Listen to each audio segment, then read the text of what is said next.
where so that's the way of restoring. But she would ask you to feel that, for instance, as make decisions and you all have my calculations and all that, and then pray to the Lord, yes, Jesus. That's how it is. Beyond the insurance, she told a lot of stories. I'm glad that my mother looked at the stories. She told a lot of stories. Some of the last generation of Nigerians who were on a very, very healthy diet or condition. The folk tip. She told a lot of stories about it. After my generation, I'm 2 days gone.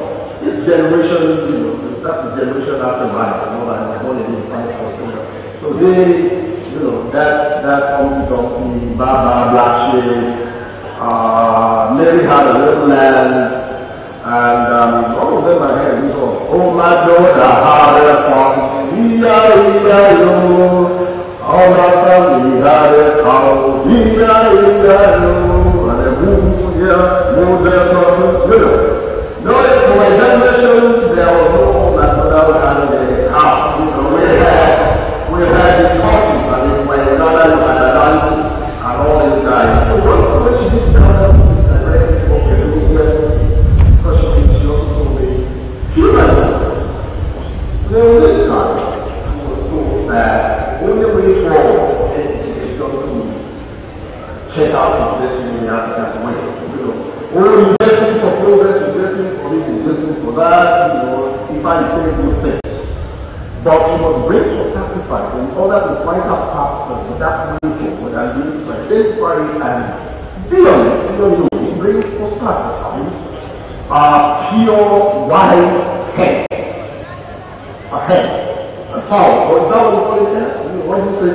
I'm confused. I live in Canada, I work in the States, I speak Nigerian, all this, it's a hen there, right? Chicken, okay, thank you. Okay. Well, it's hen is about ideas, you get the idea, so let me use hen for purposes of convenience. So this guy goes all over the world looking to every chicken he found. Everything is out. Little white, one feather, somewhere that just wasn't, the red, black, blue, and that is what if I, but that's why traditional science was pure white, blended, and then one day he eventually found love, and it was infected and all that.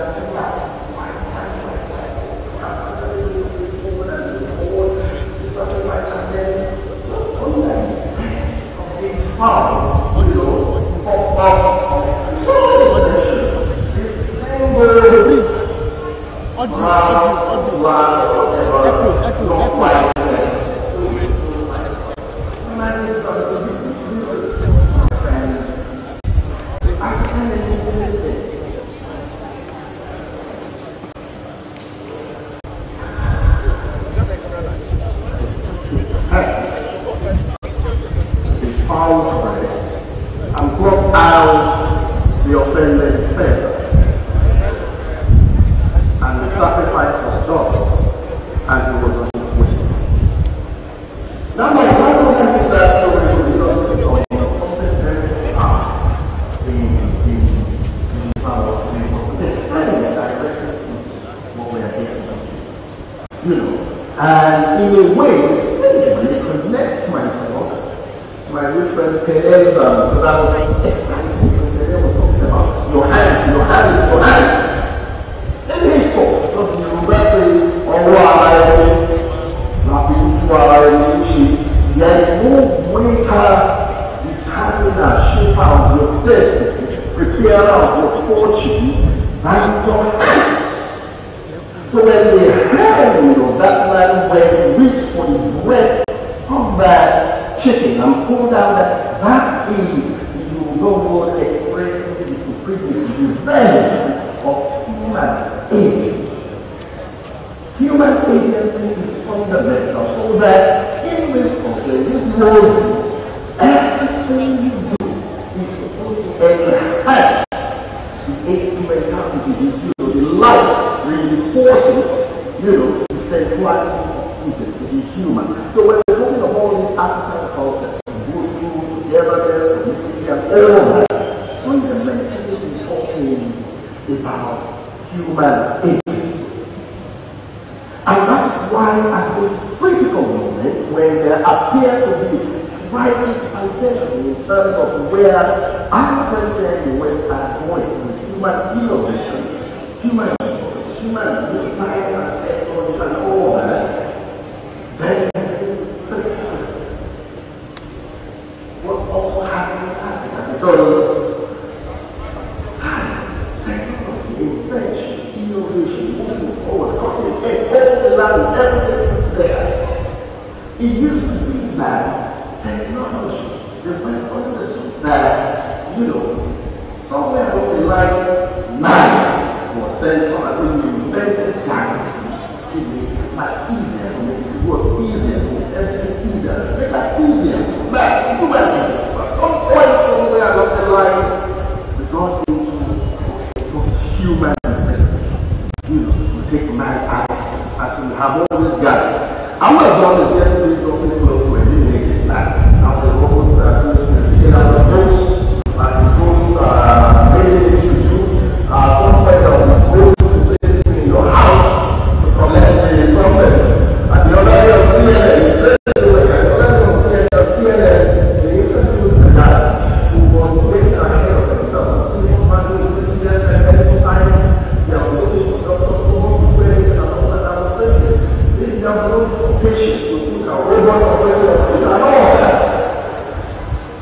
That's because science has changed that fundamental philosophy of enhancement and making the life of man easier, to replacing man and taking man out of the picture. What I can say is science, innovation, invention, creation, all that must reckon with human agents. Because history affords us of no example of any technology. We are undertakers. Man is, I hope I can say man, this is British. In North America, I can't say person. I can't say prisoner and sue me is an inmate. I can't say prison, I've got to say correctional facility. I can say man in the generic sense there, right? So, political correctness in Canada and the US just chokes me, kills me. I can't say anything. But innovation. This was science. This was cutting edge. We presided over its funeral. Man will always preside over the funeral of any piece of technology that pretends to replace. And that's what Africa understands so well. So the philosophy guiding and driving science, technology, innovation, and progress in Africa, we've got to understand that it's not the same thing. It will be the same gadget. It's not the same thing. And there's no such thing as science, philosophy, science, technology, innovation, gadgets that could be outside of the context of the culture of thinking, of philosophizing. So we have to understand that. And so the question becomes that I want gadgets that will make it easier for my hand to reach the breast of that chicken. Not chop off my hand and give me a robot chicken. Because Africa gets that critical message. Then we have to ask the question. And I ask you, should Africa face forward? Answer. Should Africa face forward? Should Africa face forward? Should Africa face forward? And that's no. Because you understand, the aircraft that was moving and the aircraft that they're talking about smart roads, technological resources. So we have smart driverless cars that are being, I don't know what stage of it. So the human is taken out of it, gadgetry and all that. Now this smart car is going to be communicating with computerized smart roads and all that, and all that. So I was reading and I'm thinking about this thing.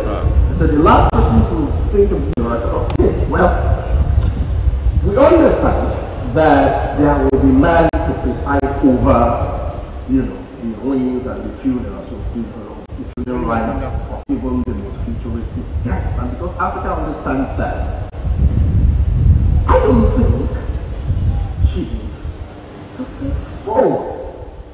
When I was in secondary school, we would say Africa is forward. Cartology. No, she doesn't have to. As long as she insists on the humanity that all the speakers today have in various ways, because that's what all the concepts, human agency, all these speeches. So long as that continent understands that the insistence on human agency is not at variance with progress, with innovation, with science, with moving forward, she doesn't have to, because the answer is Africa is the forward that the rest of humanity must face. Thank you.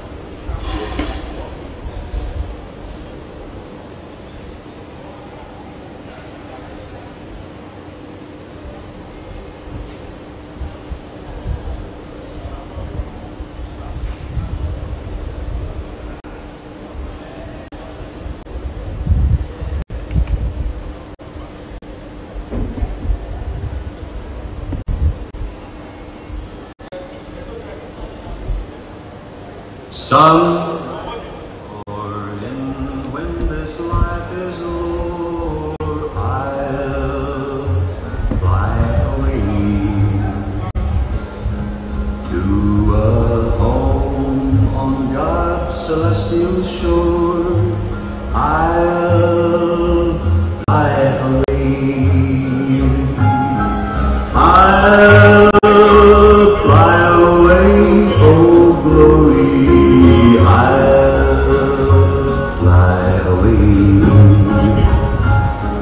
When I die, hallelujah, by and by, I'll fly away. Hello, good afternoon, ladies and gentlemen. Good afternoon. I think we should all come forward. I can see some people walking up and down. That's really not nice. Let's come close so that we're together.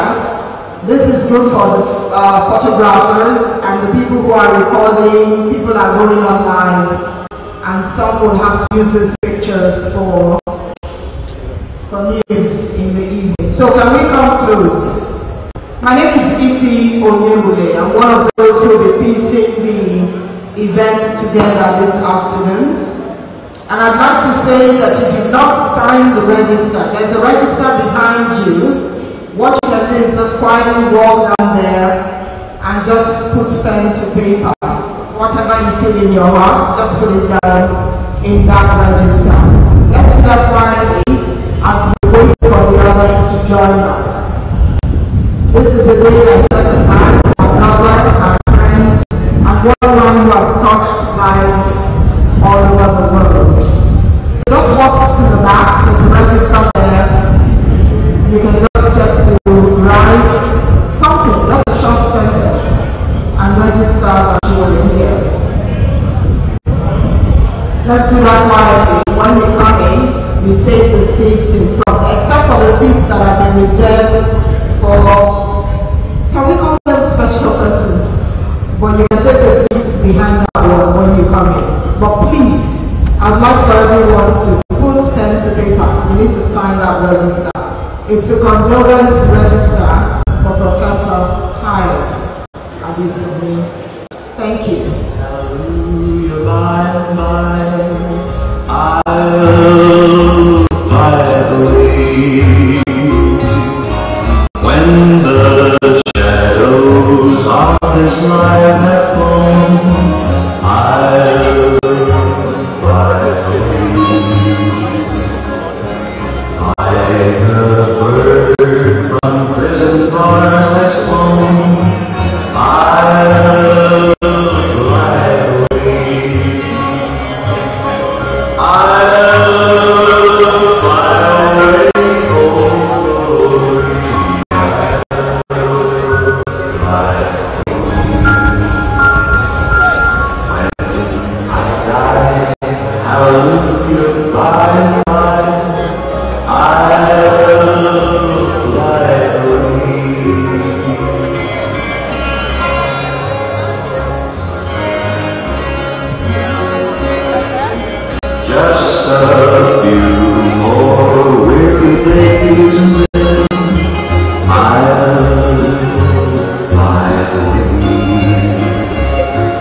Good afternoon again. I'd like for us to take our seats now because we're going to start. Everyone standing behind, please come forward. Take a seat because we need to start.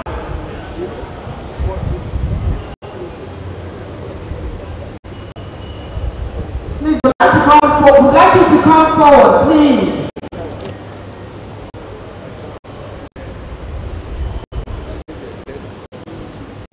I'm sure we're all here for the same reason. So we need to come forward, take our seats, because we're starting immediately.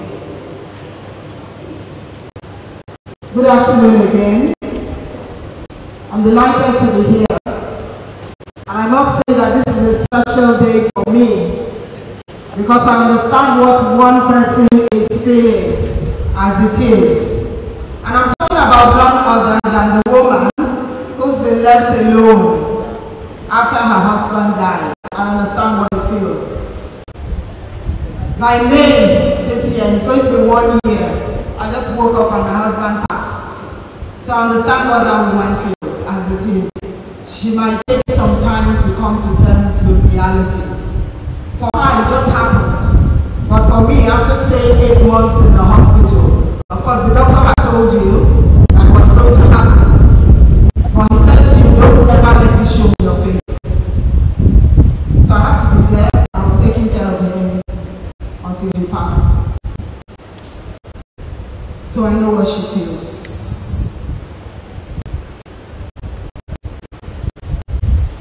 Thank you for coming. So I'd like to recognize the presence of everyone here today, but permit me to mention some names. For those of us who know them, we can get to see them even for Egypt for the very first time. Join me in welcoming His Eminence, John Cardinal Monaiko. Can we put our hands together for him?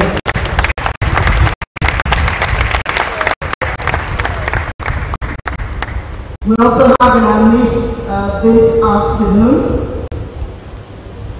Dr. Mrs. Obi Ezekwesi.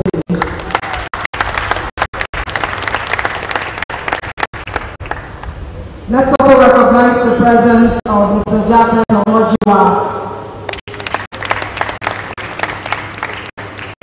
We have Mr. Kennedy Emetulu here with us too.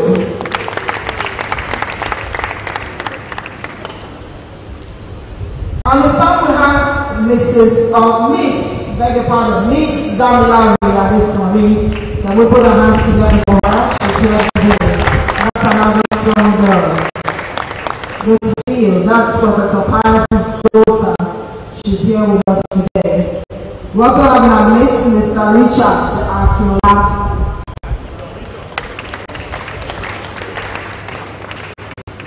Also with us here is Mr. Azu Arun. Let's put our hands together for him. Mr. Sheikh Oli, you're here. Let's see you. Recognize. Are you there? Raise your hand. Okay, once he walks in, we'll recognize him. Everyone here is special. I might not mention you by name, but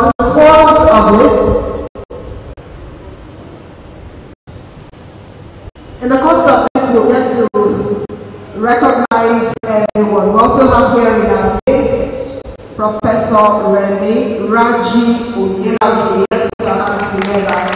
You'll be able to here this afternoon. So as I said, as we go on with the program, we get to introduce those who join the event. We're not surrounded now as we take the national anthem.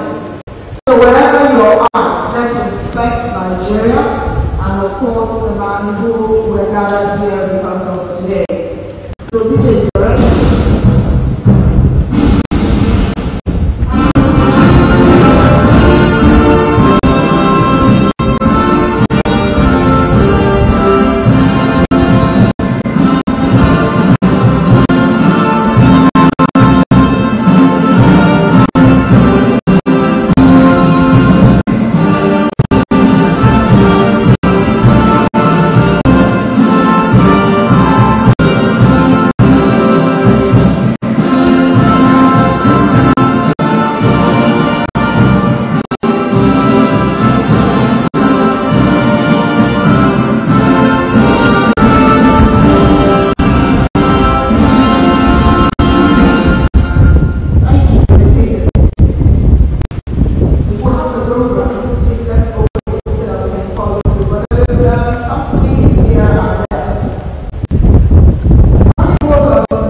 the welcome address.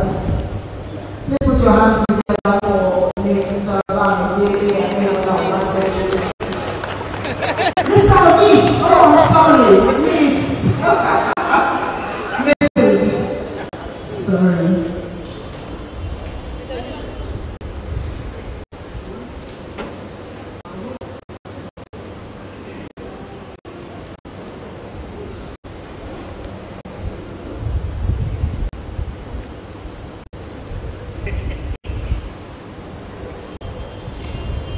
On behalf of Friends of Pius Adesanmi, I want to welcome you to this gathering. I welcome our father, His Eminence, Cardinal Archdiocese of Abuja. I welcome our friend, sister, and good government advocate, Dr. Prof. Our respected pastor, not here yet, for doing your magic. Twitter King, new media condolences, the prophet of open data, who is on the debate, and Professor Emirati, mentor, friend of Pius Adesanmi.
Pius Adesanmi left us the gift of language, and language is the envelope of memory.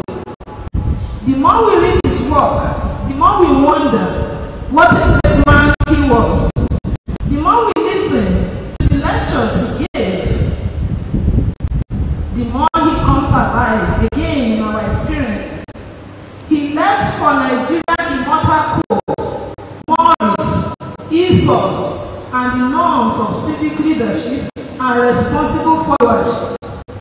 The loss of this great Nigerian is painful and unsettling. His exit is sudden, and there's no closure. We can take solace that Pius did without ambivalence.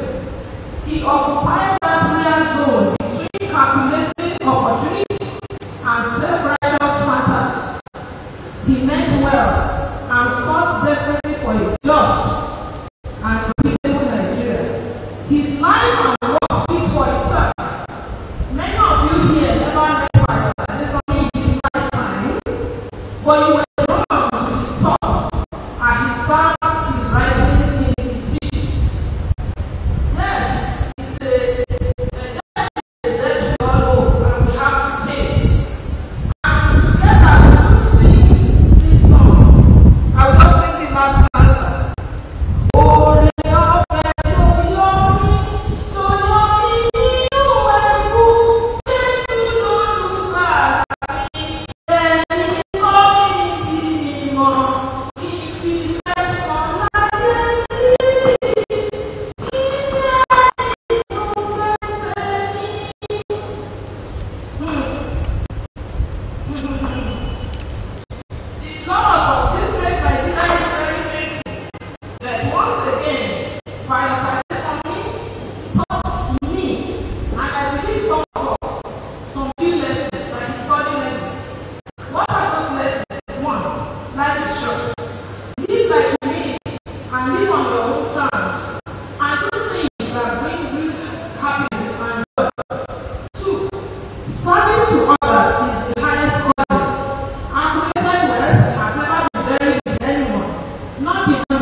When you look at it, someone was saying it's so long, and I said to them, remember, that's not Asia Christ died. I think my husband died at 48 himself, he wasn't at 50.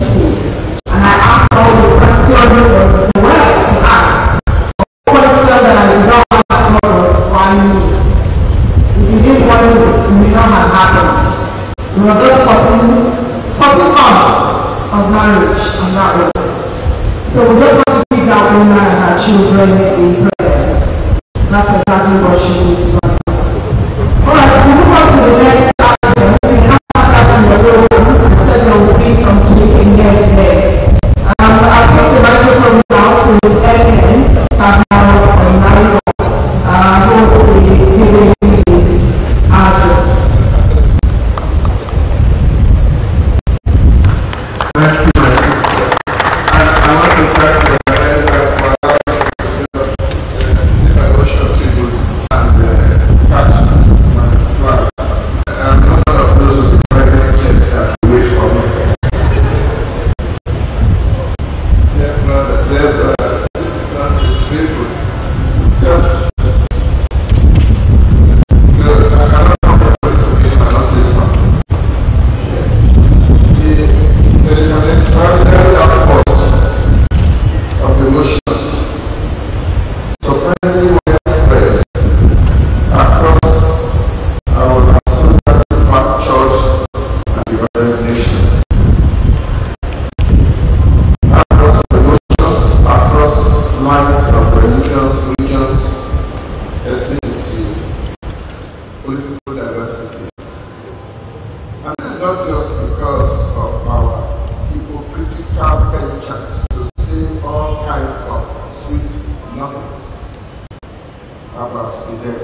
because of the rather tragic circumstances of his death in a brutal crash. I believe that this widespread outburst of positive emotions is because of who Pius was to many people. A man of strong heart, clear mind, and pure soul. These are attributes that are so rare in our society, in our solid dysfunctional society, and yet so much admired by all of us. We live in a society of tragic contradictions. We want a flourishing nation. We know how to get there, but we do the wrong things, and then we start praying for miracles for a good outcome. This is tempting God, a dangerous and foolish course of action. Pius has a firm faith in the nation's destiny for greatness. Like the prophet crying in the wilderness, he kept proclaiming it till his last breath. We must not allow that voice to perish with the scattered wings of flight ET-130. From his vantage position in the diaspora, he refused to join the loud chorus of Nigerian pessimists, believing and telling all who care to listen abroad that they are lucky refugees from a failed state beyond remedy. He raised his head high, a proud first-class product of his home of origin. May his tribe increase. See, that was how we used to fondly call him in our own area. It's like a son to me.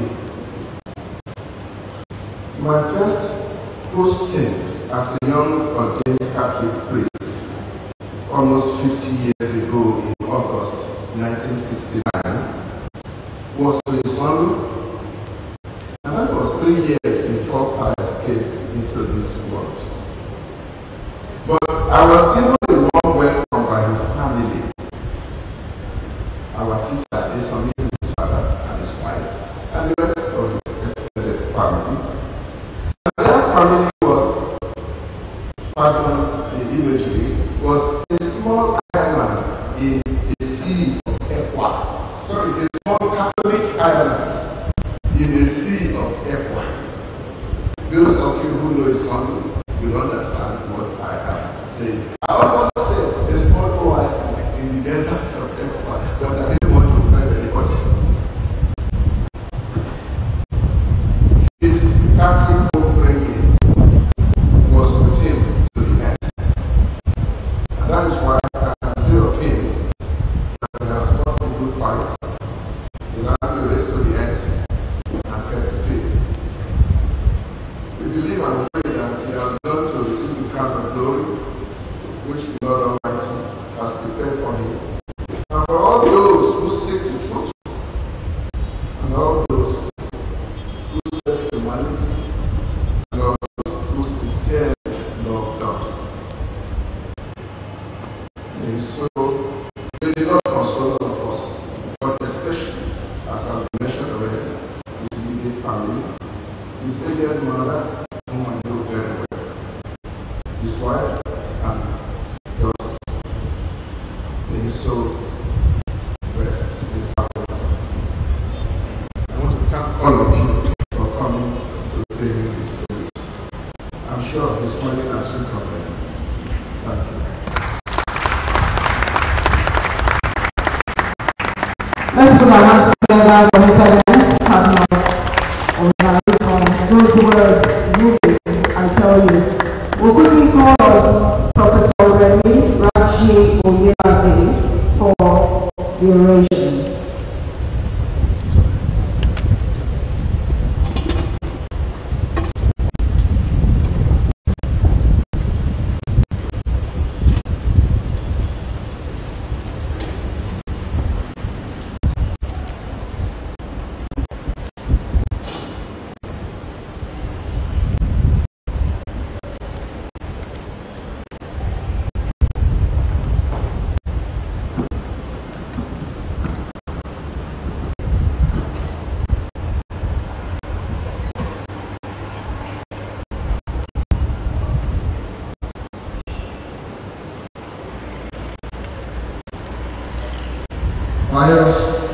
Adesanmi Adesanmi.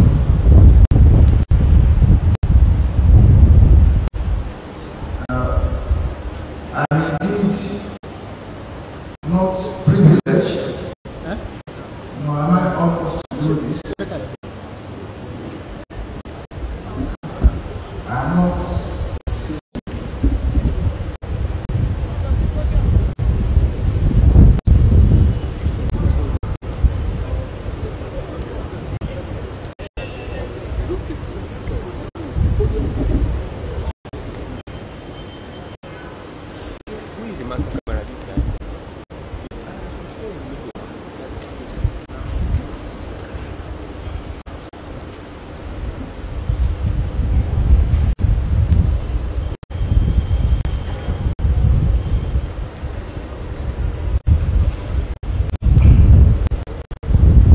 Pius Adesanmi. I'm indeed not privileged, nor am I honored to do this. I'm giving citations of kings and principals and presidents.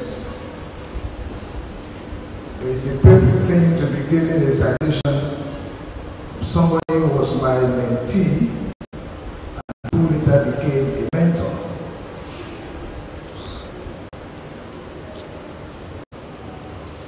I do not know how to pay tribute or pay an oriki to the bust of Pius Adesanmi's achievements in life. And I speak to him because till Friday we're still speaking. So when I said, you should be doing this for me and to me. But they say there is a supreme plan for each man to take his path and follow his ways. So in this surreal circumstance, we are pitched with this burden. And as you know, burdens are not privileges, nor privileges burden.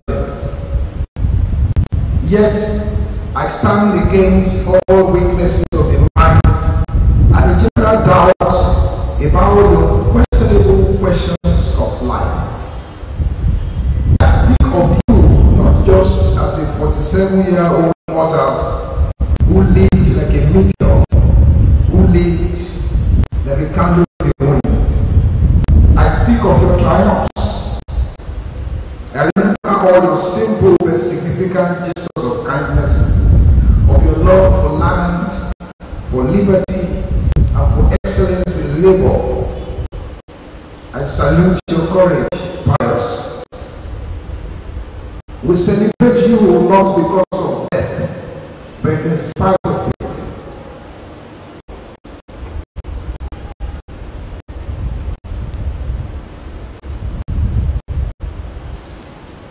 You spoke of justice as an attainable thing in this country. You questioned the many bureaucracies that have become dangerous decimals of our existence as a people. In your own stage-like but satirical way, you held a mirror against corruption of all shapes, and you wielded the pen gingerly and consistently at all corners of your continent's failure and underdevelopment. Even so, the last mortal breath, you exuded the true nature of an engaging Pan-Africanist and global citizen. Canada claimed you as a son. Ethiopia claimed you. Kenya, Ghana. Africa has claimed her son, but Africa has a penchant for killing its own son. It is not because of your death, but because of your work, your brilliance, your integrity, your dignity, your sense of justice, your humanity that will speak of you. That I give this oration. But we cannot celebrate Pius if we do not emulate him. So as we think of celebration, we should begin to think of emulating him and emulating our lives anew. You are now in remembrance and company of Patrice Lumumba, of Christopher Okibo, of Thomas Sankara, all revolutionaries. You are with them now. Those who had great dreams and acted after the dream with great Africa, and it just worked. I have noted earlier that you are the stormy petrel, thunder in the kidneys of corrupt tradesmen and marksmen who call themselves politicians. You are the slapstick punch in the guts of mediocrities. But you have survived. You have survived the turbulence of this world. You have impressed your brilliance on many people. You have reversed the meaning and practice of being a public intellectual. You have challenged some institutions and inspired others. And as we say, Pius Adesanmi, you are more than a country, and you know the carry last. Wayfarer that you are, you crossed through this space as of a legend. For in each place you found yourself, in each place that you have found yourself, you left the trail of a buffalo. And I pray that memory be kind to you. Rest in power, Pius. Thank you.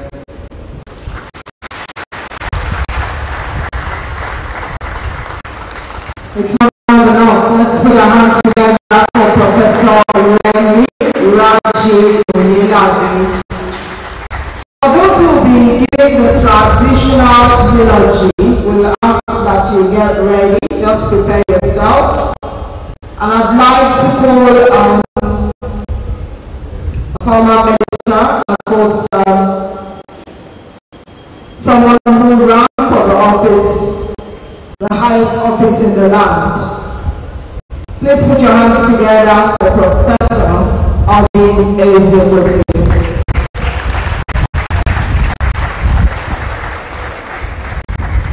That's the woman who was supporting Nigeria on the terrorists. Put your hands together for her till she gets here. Thank you.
Really did hit me.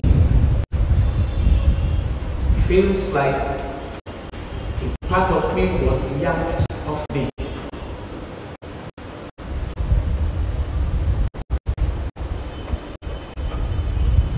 Coming here, I didn't see how I could be doing some speech on the topic that they want me to speak on.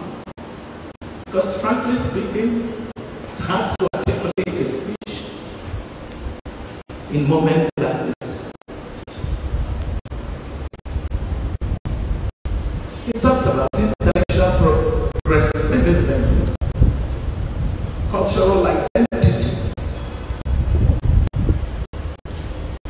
and the role that think tanks play in the progress and development of Africa.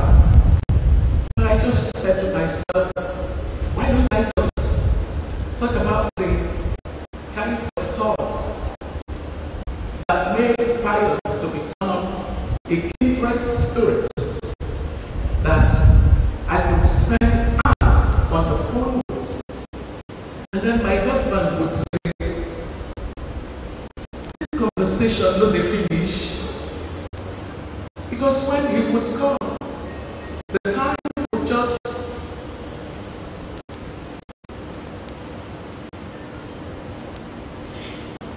fly without realizing.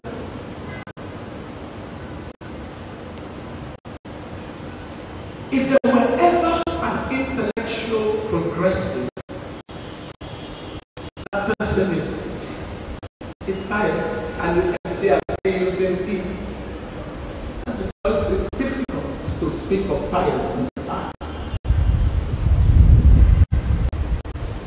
The intellectual prodigalness of Pius is one that every one of us who has followed his works can relate to. The level of intellectual rigor that he put into ideas that he espoused were so intense that even if you did not like what he was saying, you were duty bound to accept that his capacity for quality of thought reaches beyond any global standard that anyone can set.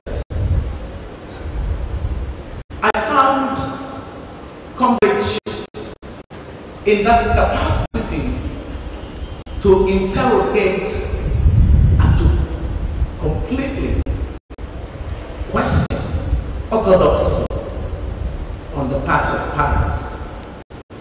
Pius was not one who was ever willing to just be amongst the number. Pius, like every thing of measurement, can be considered an outlier. An outlier in knowledge production. See how proliferate Pius became in getting Nigerians who followed him to take more than a passing interest in the deeper issues of public discourse, public debate. He said controversy sometimes intentionally because he wanted to push everyone to debate an issue. I really loved my dear Pius. He was a great mind, one of the best minds that our continent produced. He was not a mean man. Pius was not a mean man at all.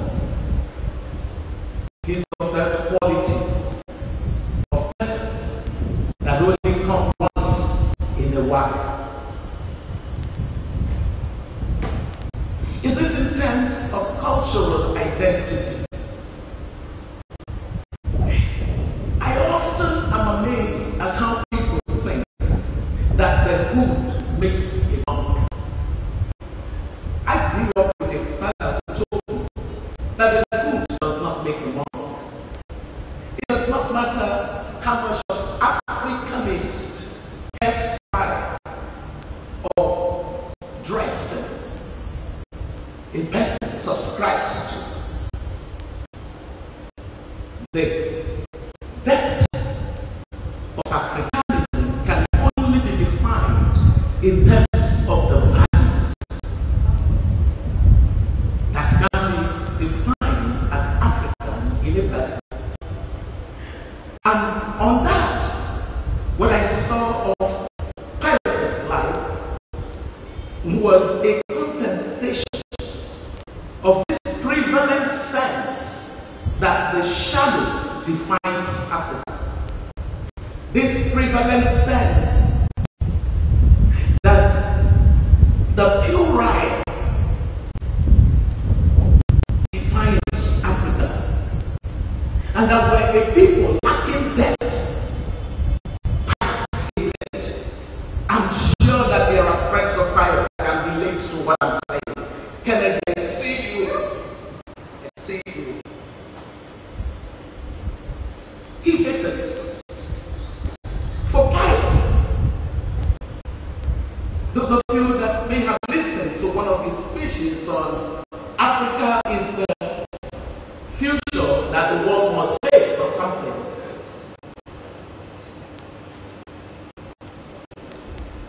Pius constantly pushed the boundaries on the fact that the current artificial construct of what it takes to have leadership in quotes on our continent does not define Africa. For Pius, the definition of Africa and its leadership has to do with all the values that is subscribed to. Pius believed in the fact that societies that treat human beings as human beings, not as things, are the societies worthy of praise. Whenever Pius fought the leadership of our continent, or more specifically our country, he wasn't fighting that his voice may be heard. He was fighting for the voices unheard.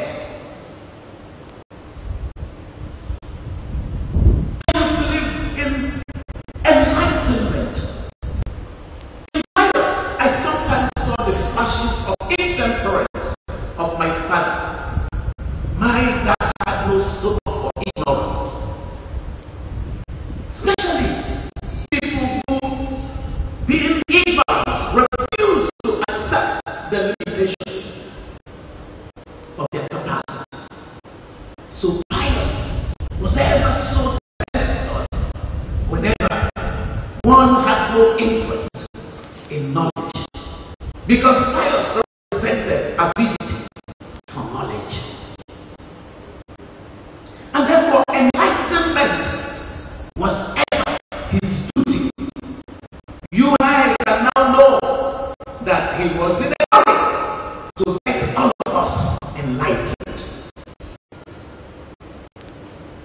In his speech, in his writings, there was a certain level of fierceness and ferocity. He was in a hurry. He wanted us to get it where he had got it. He attempted to just push all of us up to that level where he was in his intellectual interpretation of the things that are sacred. That was Pius. Nothing upset him more than those that he felt could do good in society, but chose to do violence.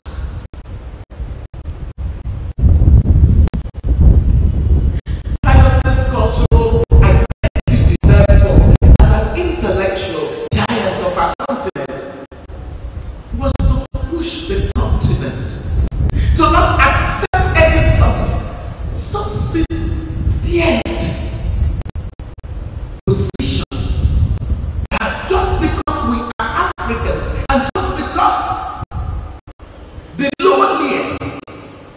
in value subscription were ahead in the leadership of the continent, therefore defying us.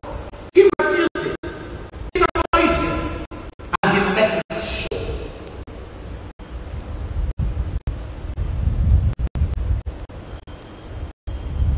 Pius was so interested in the democratization of knowledge that he decided that if the system wouldn't work, one individual could do something about it.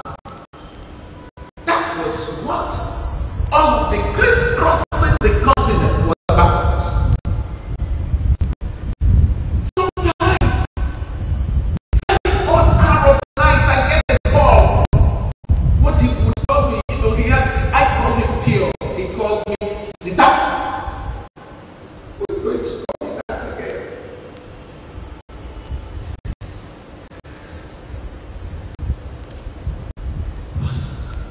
All excited about something he had just done in any of the multiple programs that Pius was either leading or being part of. Once he heard that a light bulb moment happened in the life of another person,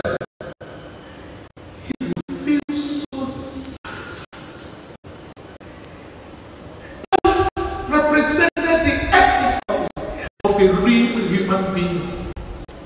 Because a real human being is one who does not live for himself as well.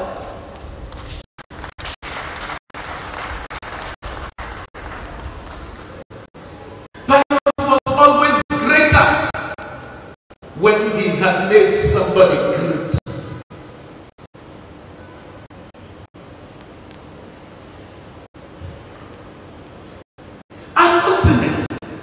Struggles.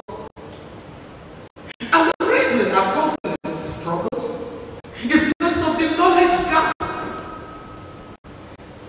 that we have. According to research, the level of knowledge accumulation of any society is indexed to the rate and speed of development.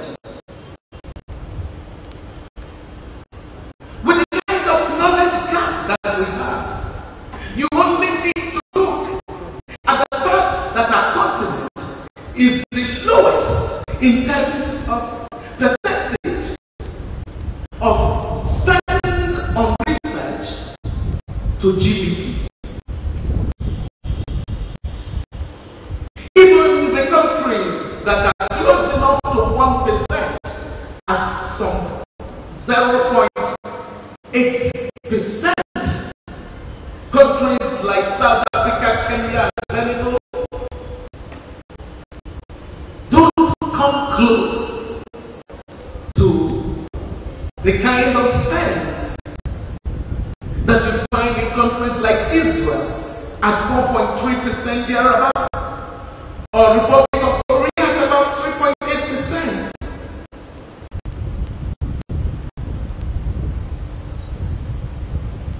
The kind of that the likes of Pius have done to generate knowledge that in fact are the kind of investment that they have done is really the forte of finance. Pius did not need to set up a think tank in our country or in any other country in order to influence policy. Pius became a human think tank in the absence of any that satisfied the level of knowledge that he wanted to share. Ladies and gentlemen, one thing that we know for sure is that until our continent is liberated by its own people in a necessary quest for knowledge, and the acceptance of knowledge, not physical strength or financial muscle, as a basis for leadership, we shall make no progress. What Pius represented was a daily call to our understanding of that fact that knowledge is everything. There was no greater pride in Pius than to always remind his readers of the very educated family from which he came. He took pride in a father who was a school principal. Many disdain the architects of knowledge today simply because they have nothing to show for it. Ladies and gentlemen, the Pius not disrupt that kind of thinking. Many have died that no one other than their predecessors for church with naira and kobo cared to come up to harm. But look at our brother. He died, but did not die.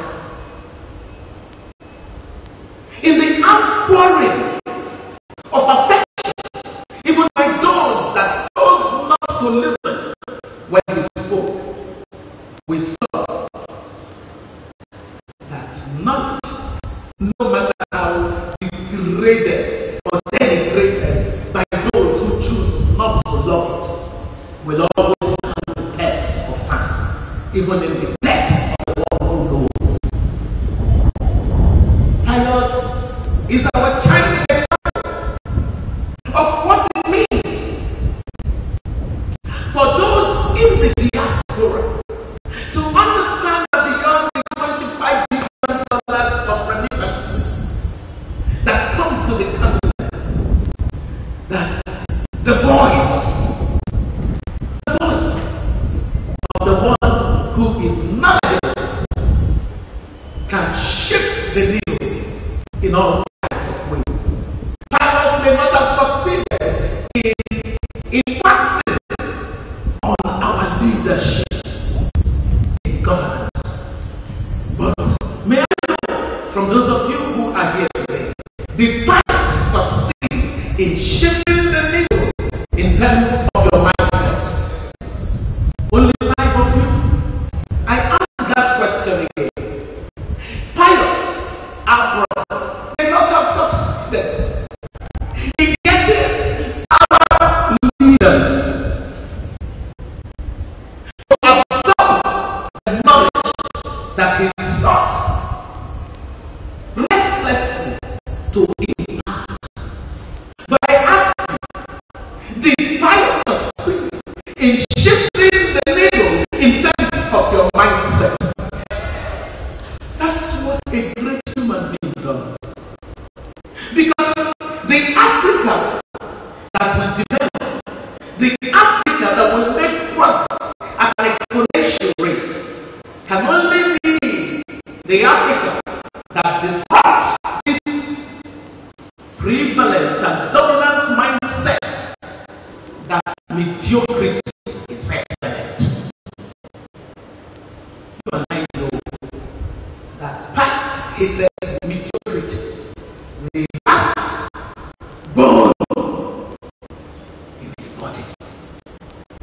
What you and I can now do as apostles of Pius of this moment is to know that he has multiplied himself in the mental mindset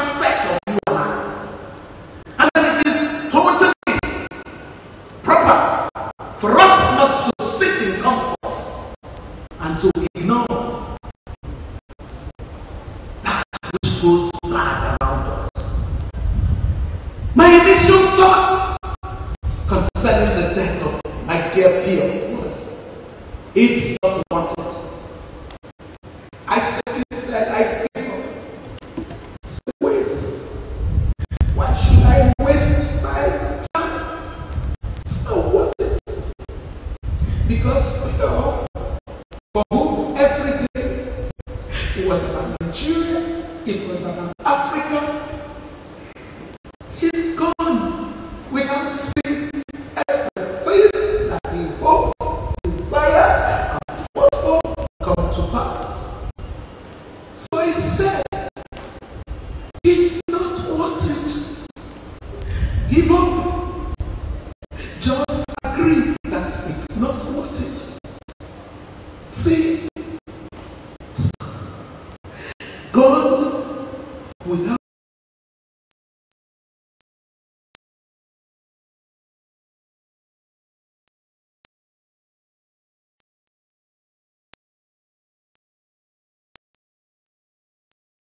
through that for 4 days and crying literally when I didn't even mean to cry. A lifelong moment happened. And that moment basically was me almost hearing voices. But one voice, and that voice simply said, it is more worth it now than when I was with you.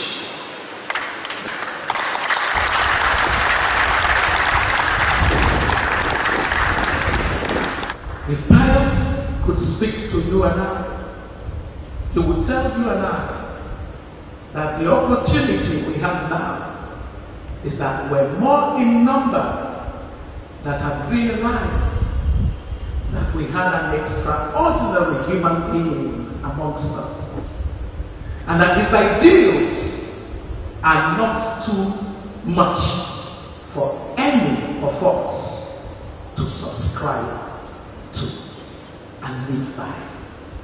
May God bless you all.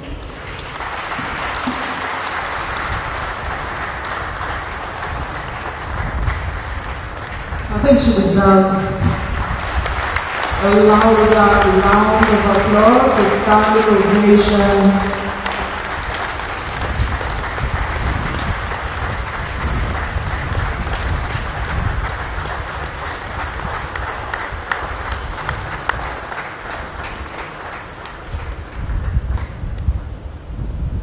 Thank you. DJ, can we have some music before we go into the next part of this event? And I did say that those who will be giving the traditional eulogy, please get ready. And we're hoping that Bishop Matthew Hassan Kuka and of course Pastor Koju Oyemade will join us in due course. Music, please.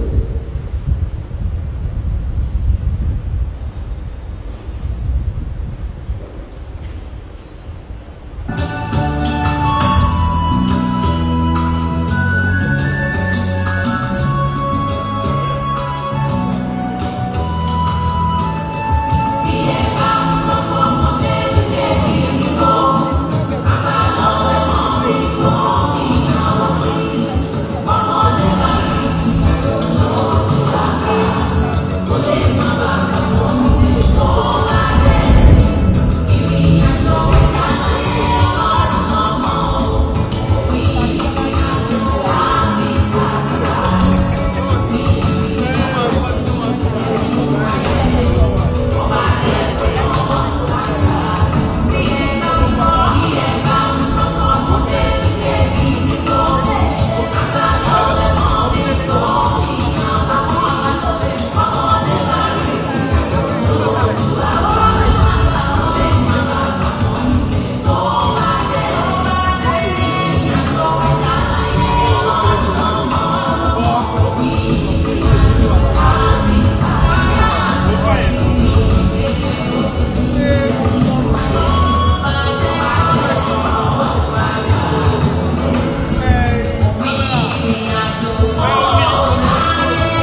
take a break so that you can assimilate some of the things that have been talked about here, and we'll go straight into the next item.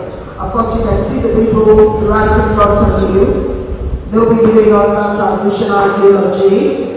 I'd also like for Ms. Damilari Adesanmi to get ready, because she'll be, relating with us after this. So if you're ready, we're ready for the cake. Would you want the microphone? All right.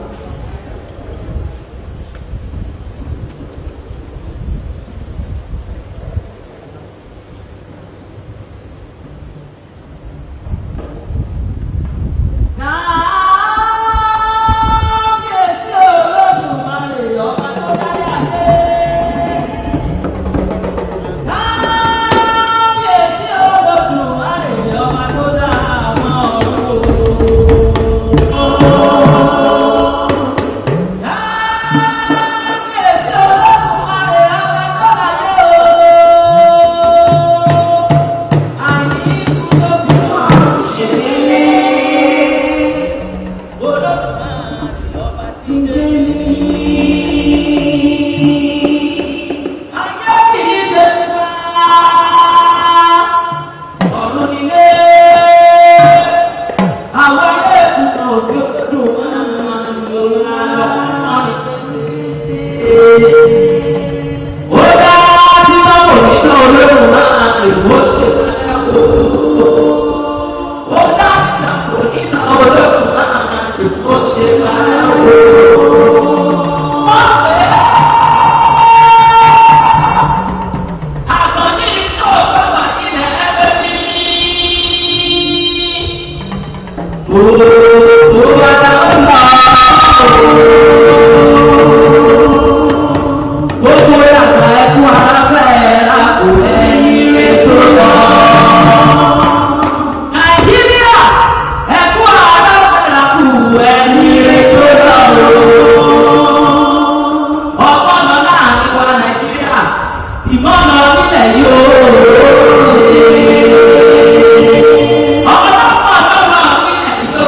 Another round of applause. Let's put our hands together for that.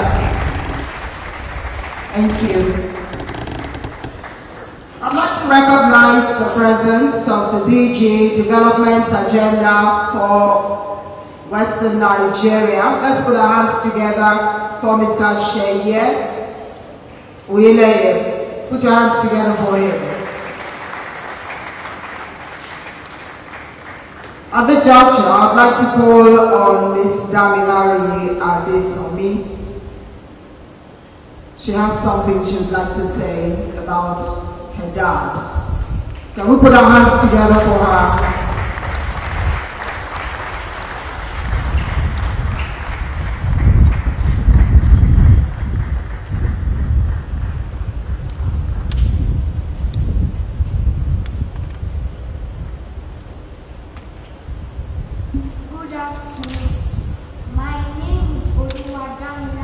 Pius Adesanmi.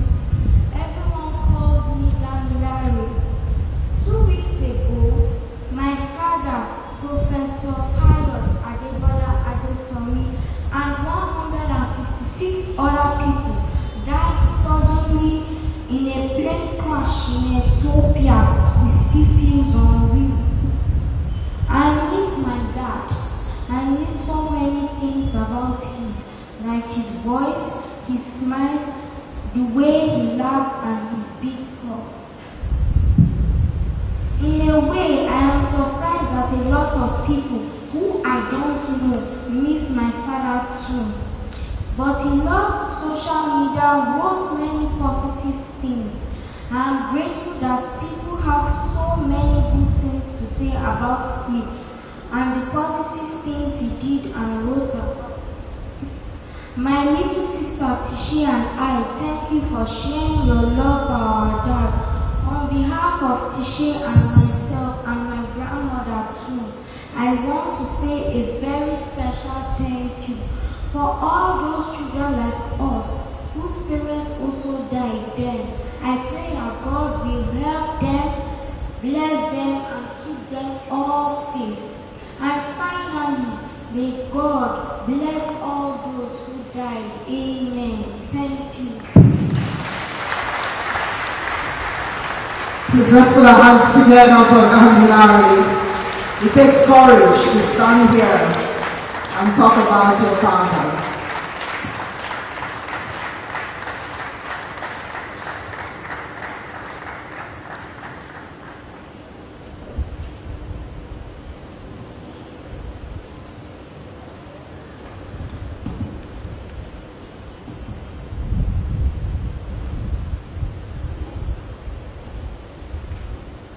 Alright, it's time for us to go into the speeches, and I'm hoping that they won't be as long as, some speeches can be. I'd like to call Sheung Onibide, is here.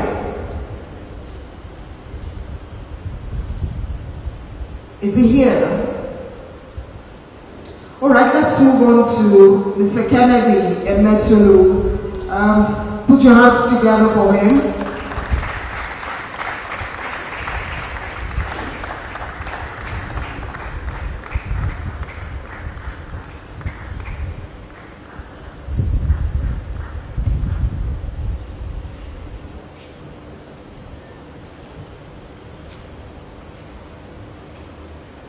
It is not easy.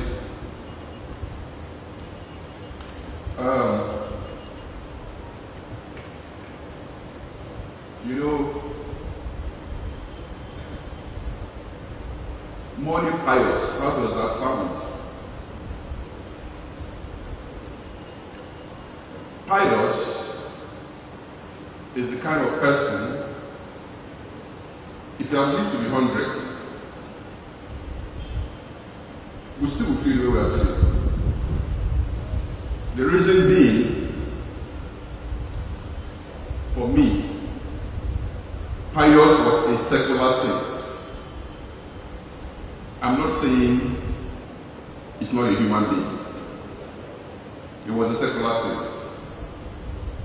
He carried a big burden for my nation, for my generation, and he discharged it excellently. Let me ask you. We've had great Nigerians who are gone. Old age, normal circumstances, Alexei Kweme, Zeke, Awolowo, and all that. Who else have we mourned in this country, apart from those I've mentioned, like Pius? There are only two names: Muritala Ramat Mohammed and Keo Abiola. Outside those two names, you can't get me any other person that Nigerians are mourning this way. But the chap was not the head of state or a president. He was not a politician.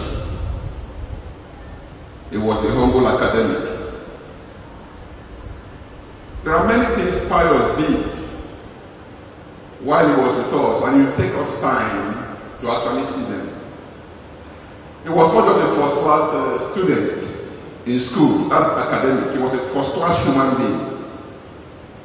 And everything, I don't know whether he did deliberately or just the way of the stars, but everything, because, maybe because you assume, I assumed I was going to die before I was, because I'm older than him. Why not? That's the way it should be. So I never looked at that aspect. So I never really sat down to think of some of the things he wrote in a deeper way, or the things we talked about. Of course, we are always engaging, but that the burden now. And for every person who is here, Pius has given me a task. You may not know. One of the things Pius has done is to break the myth that academia does not matter in this country. He has broken it. We've had great teachers. We have a lot of them in universities. Guys who come to the podium and, rattle the whole hall. There's nobody like Pius. Pius is the greatest Nigerian of my generation. I'm sorry. Maybe you have your choice. I am not being emotional. I'm telling you the truth. He was 47. Look at what he did for a 47-year-old. Look at where he did them. Look at how he did them. Pius made it look easy. Yes, we have to go as one point or the other, but Pius has lived in that short time 1,000 lives. When I was able to find my breath after the news, a poem came to my mind. I'm going to read it to you. This is for Pius. I call it a Pius flight. It's a sonnet. Don't think about it. It's a sonnet. A Pius flight. You peered into the deep and saw the hand. Quick, he claimed you like a lost jewel found. In a world bereft of your magic wand, we sat his face in a bishop mound. The winds howled the names of 1, 5, 7. The rocks cracked the secret to a stone world. And we looked up to an empty heaven, announcing in tears, our query is bored. Our words are choked up in mid-sentences. Our heads heavy from the burden of thoughts. Death, the grandmaster of false pretenses, claims your presence, but not your living gods. The highlight reel is still rolling on the wire. Elijah out in your chariot of fire. If there is anything you take from that, just remember, I called Pius and Elijah. For those of you who are Christians, you know how important Elijah is to us as Christians. Just to remind you, he was the only person that appeared with Moses at the Transfiguration. Now, you all know how Elijah left. That is the way Pius has left. You know, Pius talked about his mortality. When Chuma told them to write the stuff, on their tombstone or whatever, you all read what Pius wrote. It's a line from a Bob song, a Rastafarian message of, you finish here, you go. Pius is that eclectic, but he meant every word. The humility you see there is Pius. It was not faking. It's what he wanted. There was also something he wanted. Pius wanted to be buried with petals of blood on his chest. I'm sure you guys know petals of blood by Ngugi. Pius loves Ngugi, like any of the great African writers, but it was not for Ngugi's writing.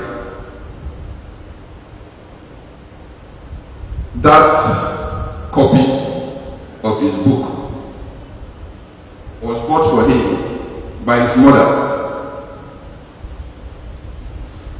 She had to pawn her gold, her jewelry, to buy the book for Pius.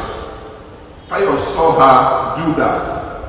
Pius felt it was a humiliating way to get money for him to buy a book.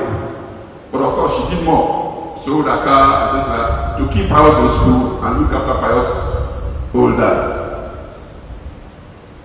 For her sake. That is what Pius said. He wants that same book to be buried with him. The mother was his muse. His father was his ultimate hero. You know, highly educated, principled, Catholic. They brought up Pius in a way as though, you know, greatness is elusive. There is no way you can define greatness fully. It's like you know, the blind man and the elephant. The same way here. Someone can come and tell you, oh, I'm an authority on Pius and all that. He or she can only see a part. Pius is larger than life. And he was prepared for greatness by his parents, deliberately. From home, the only or the most important thing he inherited from his dad was the library in his hometown. Pius, from very young age, was brought up on diet of Samuel Machel, Franz Fanon, you know, August Luneto, NASA. Pius was born in 1972. But he talks like an old guy. Knowledgeable. Some of you have read his talk about Aluta, how they went to Lorry and then he came back singing Aluta, he didn't understand the full meaning, and then the dad had him and then started to sit him down and took him through the Mozambican struggle. Before he knew, and you know how Pius does this thing. He goes in, breaks it down, and gets to places you don't like, but you have to like it. You know, that's who it was. Difficult to say was, but that's just it. You know, today, we have a theme, and the theme says, rethinking Africa, challenging the norm. I don't have to tell you that that represents Pius.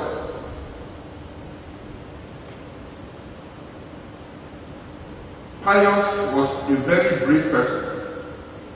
He could have taken the easiest way out.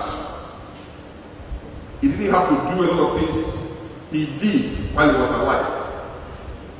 But he had a commitment to truth. To change. Maybe he left us angry. Because to be honest, he lived above all of us. He was a giant. Pius was working for the AU. They were working on, you know, the Vision 2063 and all that. Pius died in Ethiopia, the only place not colonized in Africa. He died a free man.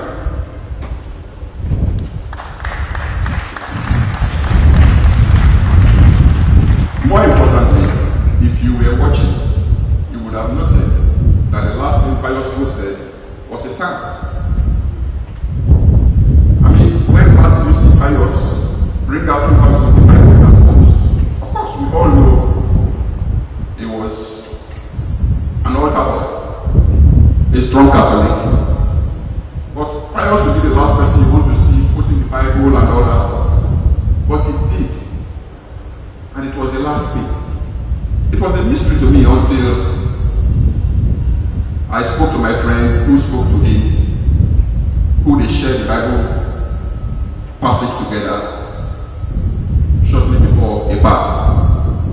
The usual Pius will call, how you doing, what's going on? Oh, I'm on my way here, alright. Oh, I'm bringing this lady. What happened was she couldn't sleep. And then it was the Saturday night, Sunday morning, she couldn't sleep. And she didn't know what was wrong with her. So she called up her priest. He's a Catholic. I said, oh, this is what is going on with me. I can't sleep. And that one said, okay, don't worry. Relax. Read Psalm 139. So she went, she likes to make some kind of funny coffee. Came down, sat down, took the Bible, opened Psalm 139. And then before her, it was Pius. And then they had this tract that she continues to call weird. She made him understand she was reading Psalm 139. And Pius said, wait. Obviously got some Bible out or his phone or something, and they read it together. She didn't even know the last thing Pius wrote. When she was crying and talking to me about Pius' death and all that, and she was saying this, I was like, I was telling her what was online that every person knew, and that would freak her out more. For me, it was a great message. I was happy. I told her she should be honored, because that was when I knew Pius is in a good place. When I call him a secular saint, that is part of the reason. Okay. When we talk of Pius as a top leader in this country, he has no compare. I'm not making this up, I'm telling you. The amount of things he put out, the length he goes to champion those things, and the passion he exhibits. Yeah, we all have all that, but with Pius, you can see that it's a little up there. No matter what you do, it's just a little up there. Because he was a man of conviction. Pius didn't go with the wind. If Pius is praising you today, it's not because of anything. Maybe his best friend or anything. Tomorrow he will lambast you. And then call again and then laugh. That is for the laugh. And you'll be on the same page. Whether you like it or not, you can't hate him. Because you know what he's doing. He cannot compromise. It's the way he has set himself. You know, I said something. My friend, Charlie, who is there, when we were ruminating over this, I said, oh, Ken, you know, Pius reminds me of Professor Claude. And I wanted to jump and just hug him, of course. We were talking online. It's what I've told Pius himself. I told him that it reminds me of Claude Ake and Antonio Gramsci.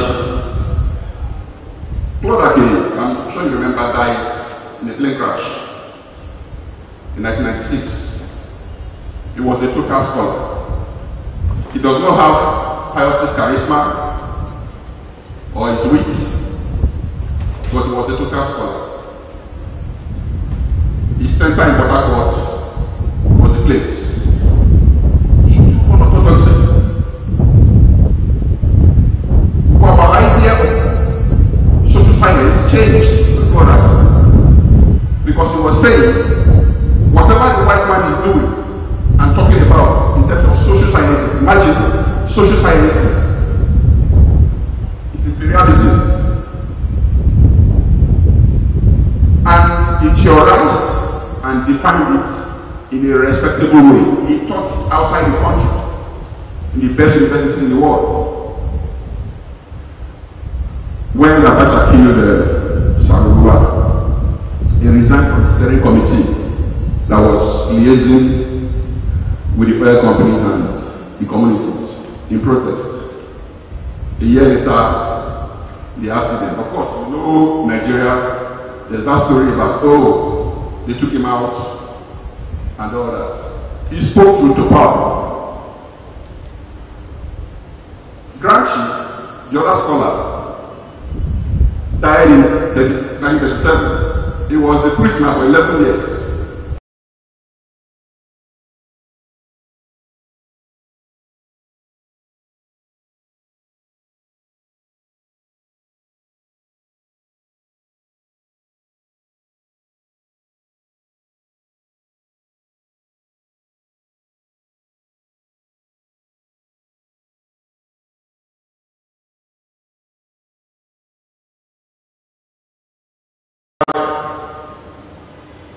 Up to the latter part of the 20th century was mostly due to his work.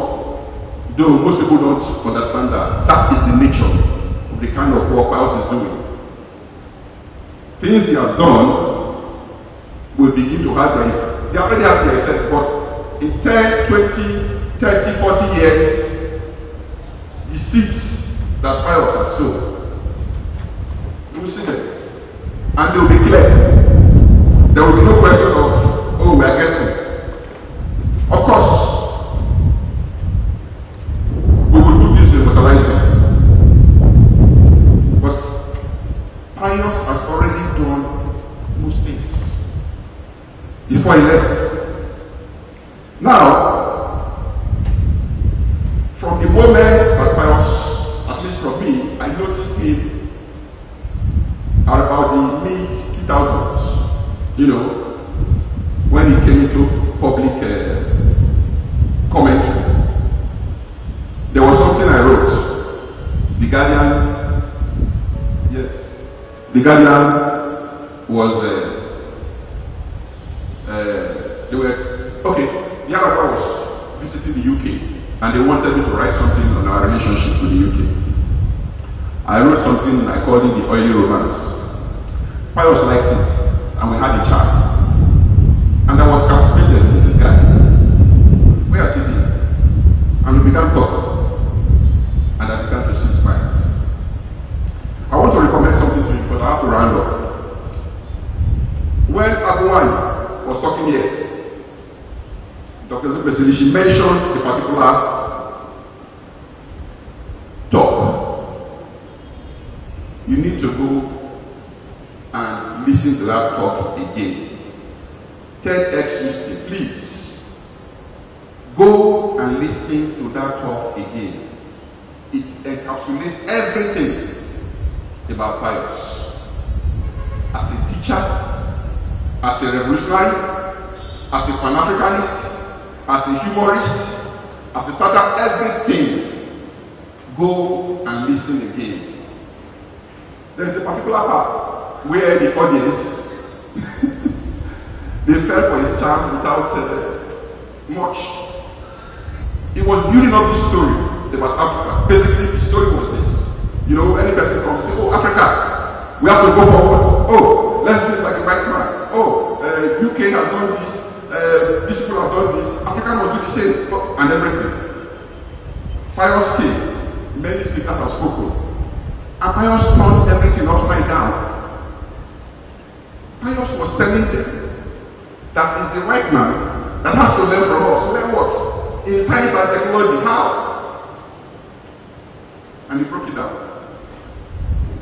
So when you go and watch it, you understand. Even as he was giving the audience this thing piece by piece, it didn't sink in. When he asked them, should Africa look forward? They were like a little timid. Yes, again. And like, yes. Again, yes. Again, yes. You know, Pius, make his face disappointed. He said, no. And he told them why. He told the story of his grandmother and her secretism. Everything. I don't have to go too far. over, but I want you guys to go back and look at that. I have something I wrote, which I will pass. If there are members of the press here, I'll give them copies. I'll post it on my Facebook wall. It's important for me because it shows exactly who Pius is and what it's about in relation to this thing. Pius is a Renaissance man. He has done for Nigeria what no scholar would do in 100 years.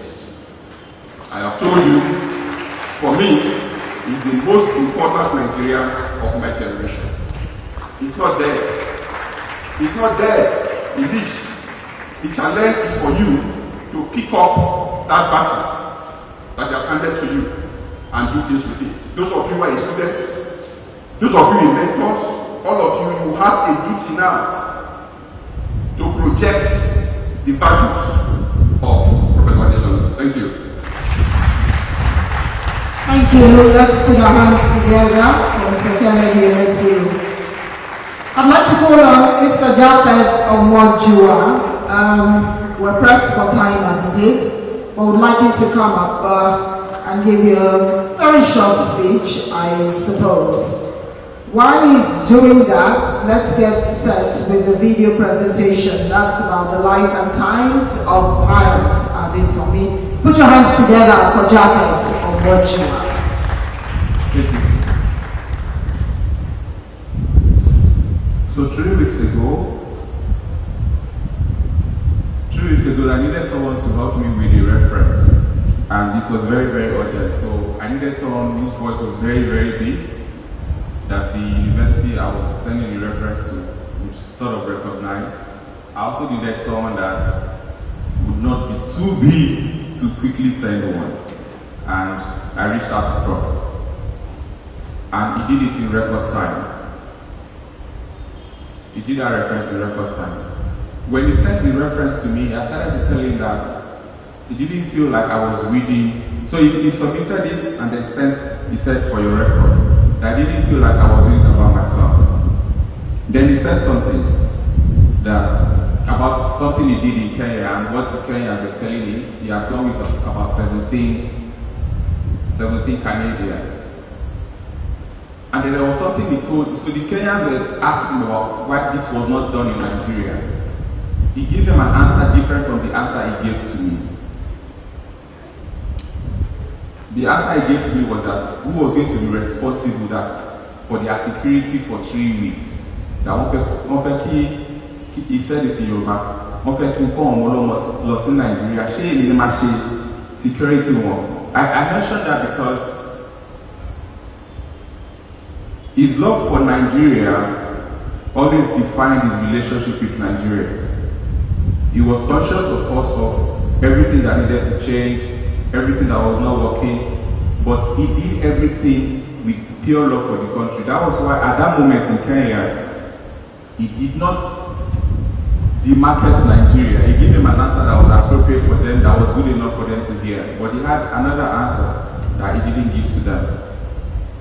He spoke about dignity of labor in one of his writings, where, first of all, he went to Canada in 1998. I don't know how many Nigerians would spend 21 years outside of the country and still be as passionate, and still be as invested, and still be as committed, not just to Nigeria, but to the entire continent. And in his writing, he made it clear there were certain things we could learn as a generation, as a people, as students of Professor Pius.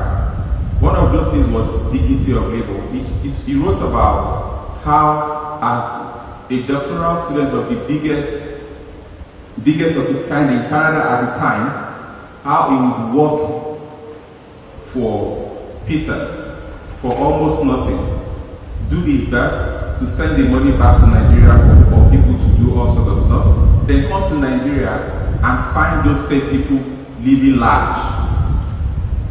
And then he spoke about the fact that once somebody even already gets admitted, there are certain jobs that they cannot take. Those jobs are beneath them.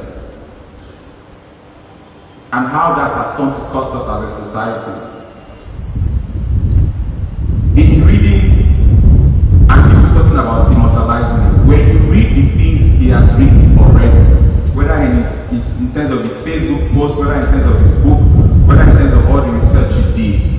there is enough content to define how we engage our country, to define how we engage our continent. It goes to about 15 African countries in a year. It didn't have to do that. There was a time last year he had an accident in July. He could barely walk. There was an African program in Berlin. He practically lifted himself, went to Berlin because of his commitment to this thing. I think that no matter what we write or say about him, I think the best way, and somebody said it about, it's about emulating him. I think the best way to actually celebrate this person, and somebody spoke about the seat, I believe I'm one of the seats, is that in 10 years time, in 5 years time, in 15 years time, in 20 years time,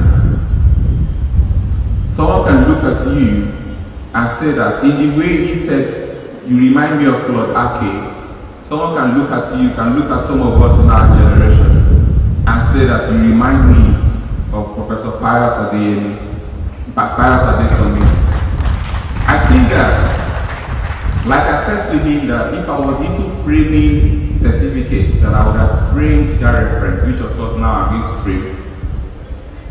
I think the biggest frame you can have on your wall, as someone at least of my generation, is that you can look back post Pius Adesanmi Nigeria and say that you lived his essence, you lived his values, you continued from where you stopped. And when people say things are getting better on the continent, they can say because some people lived and espoused the values that is good for. Thank you. Please put your hands together for him. I would take more tributes from the audience. All you can do is raise your hands where you're at, and somebody will bring the microphone to you. But if you want to come up here, that's fine. We need to do that so that we can go straight into the hymn and the candlelight rite of passage. So if you'd like to give a tribute, what you can do is indicate by raising your hand, or you walk up here. That's fine. Please, if you're interested in giving tributes, please walk up here. Thank you.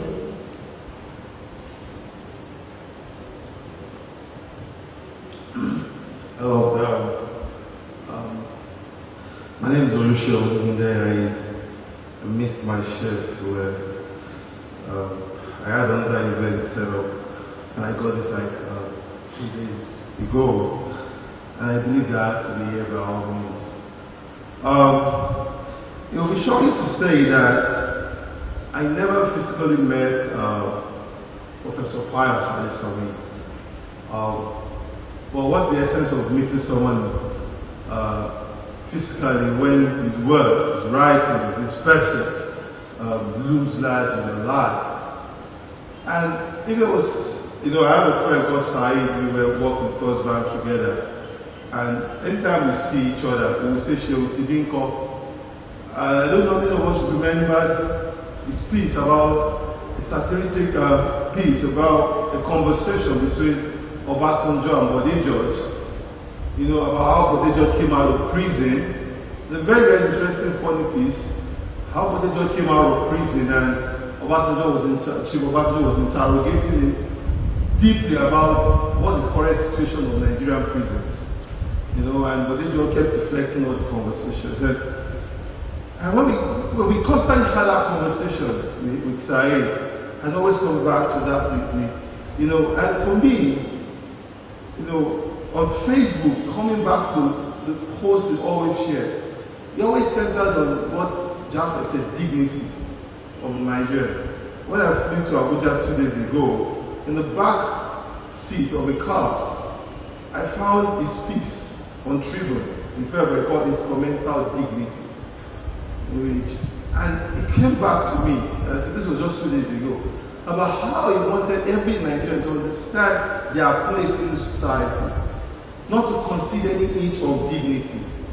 And I always say that in the last few weeks I've said, if there's any way that we should honor him, to understand the consistency in his life, the consistency in his voice, the clarity about how he stood on his firm values. And because I work in the space, I co-founded an organization called Budget, and I'm a student in Columbia right now, so I've been hunting around, and you could see his joy towards it and passion towards the work that we do, and how it conveyed it to people to say, budget, EIA, tracker. Sometimes even when we drop the ball, we have a part of all tracker, we track all the projects, and sometimes they say the project is completed. And Professor Pius will say, this project is not completed. This is not the standard of the project that is completed. You saw a classroom, well painted, roofed. Is it completed? Have you checked the tables and the chairs beside it? Have you looked at the blackboard? Are you sure that the chalks have been supplied? So how do you say a classroom project is completed? He had a standard for all of us. He had a space of dignity that he carved for every Nigerian. And that's the first lesson I think we should take in his life. The second thing that he was someone who read his piece and you could feel joy in your heart. He brought laughter. Professor Pius' piece and his use of Yoruba, brought always laughter. It was shocking for me to find out that he's a professor of French. And I never heard him write in French ever. No social media. The way he talked about his daughter, the way he talked about his family, the way he shared ideas on complexity of cultures with Nigeria and Canada. Every single thing he said. There was this, we had a retreat in Bodies about, and his speech get deep behind me. Talked about how this most stupid thinking is you find in Nigeria what people abroad. Rationalizing the decadence in Nigeria. You find that more closely, and he doesn't even accept that not being exposed is even the pain of our problem. For me, I saw joy in the things he did, and his death, came as a rude shock. I was on the, my wife said what was wrong with me for hours. I said you will not understand because this is an immense personal loss, to everyone who still wants in Nigeria that wants. So, I promote you, I said, it's a pattern that he has left for us. It's a pattern that he has left for us. We must carry that baton to the end. That the baton that every single Nigerian deserves a full measure of dignity. Thank you very much. Thank you. So I can take maybe 4 persons from the audience so that we move on to the next thing, which will be the hymn and candlelight rites of passage. So from the audience, that's right, you can come. Who else is giving a tribute this afternoon? Please step up.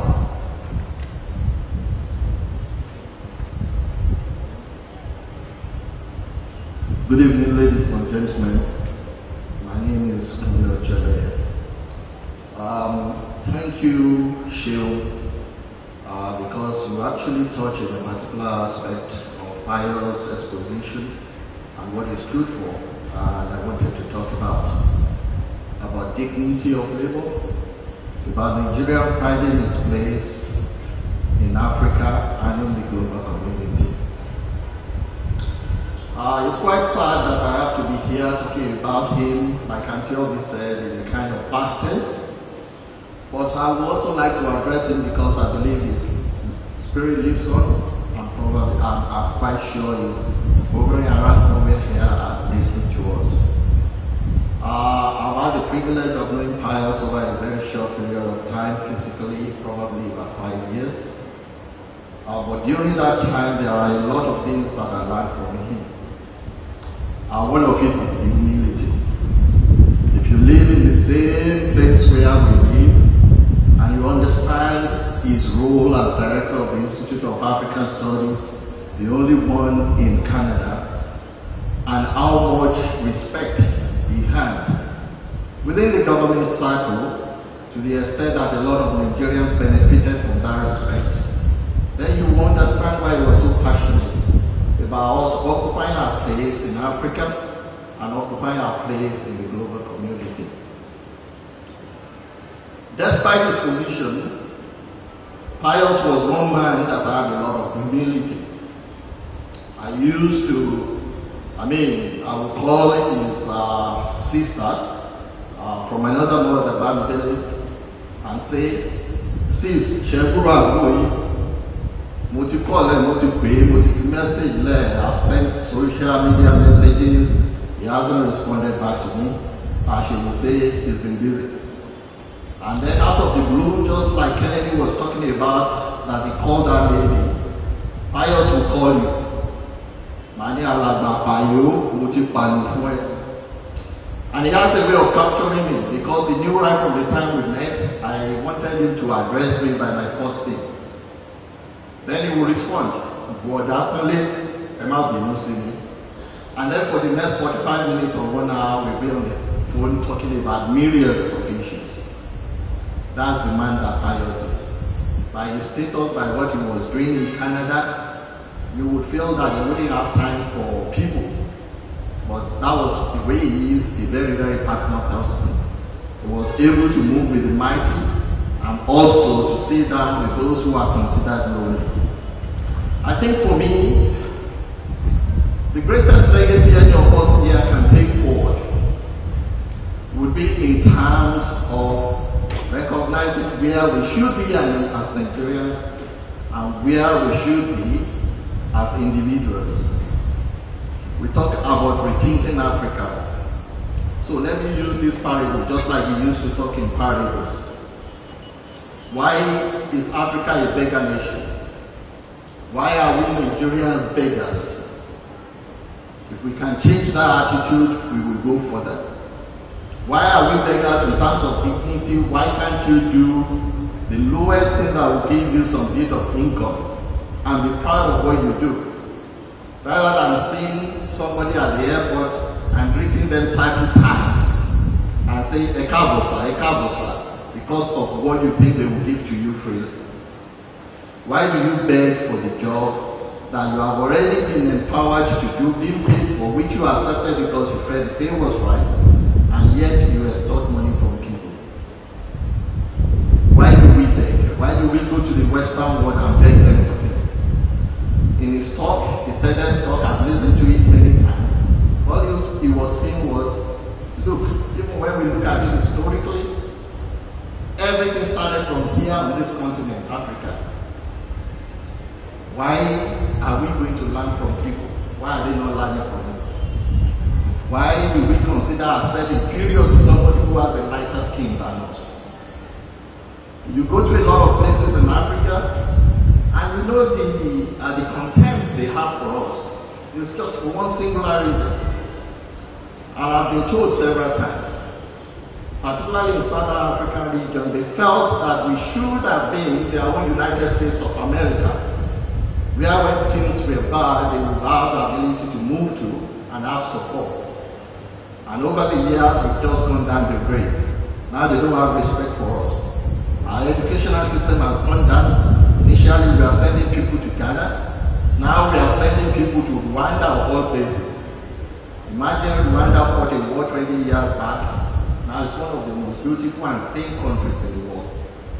What have we done with our petrodollars? This country didn't have a petrodollar. You go to the Caribbean, they don't have the kind of money we have, and yet they are doing very well. So it is for us a challenge. Pius lives on should be in our minds, and the only way he lives on is for us to understand what he stood for and to move it forward from now on until God calls us home. So to the family, I come straight with you. My brother has done, but he lives. Take solace in the fact that he has impacted so many people that maybe even if he lived 100 years, he wouldn't have been able to do so. And that should be one of the legacies we should celebrate. Thank you very much. All right. Good evening, everybody. It's such a painful thing to stand to talk about him in the past. I never met him, but I follow him on Facebook. And what he has done in my life it's like I know him forever. You know, 2 deaths have shocked me so much. The death of Bimbo Odukoya, who is my boss, and his own. My wife couldn't understand how I would just be crying for a man I've never seen. I actually cried. My children gathered around me and they were wondering, who is this man? I've never met him before, but he affected my mindset. He talked about the Nigerian psyche. Most of his works, he was hammering on, he said the bane of Nigeria is our psyche. He gave analogies about how he was in a Nigerian hotel, you know, his shower was not working, he called somebody to come and check the shower. Little things like that. The guy came, I said, he's working now. The shower that can bring out water from 4 holes. And he went to another country. It was a different thing. He challenged me and told me not to accept anything substandard as a human being. You know, I don't know, we are supposed to be more than this. The nation should stand still for him. I'm telling you. I expected a full hall. Why is it that we don't want people that gave us so much? Everybody can speak so much. I have a lot of things to say about him. Only in Facebook. I have only sent him an inbox message. I think twice, and he answered me. We are not even chatting, but his works have affected my daily life. I'm so pained. How I wish his Facebook wall can be turned into a national museum. I don't want anybody to pull down that wall. There are things there that people can learn and become great leaders. I'm so pained. Thank you. God bless you. Thank you.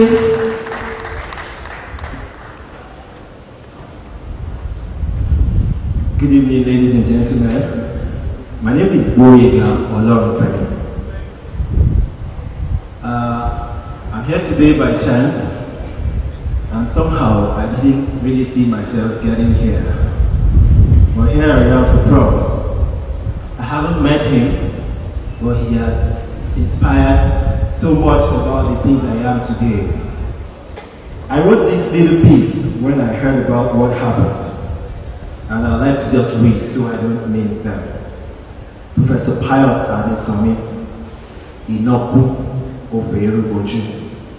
You inspired many with your opinion on many divides, especially on public policy, governance, and Africa and Nigeria at large.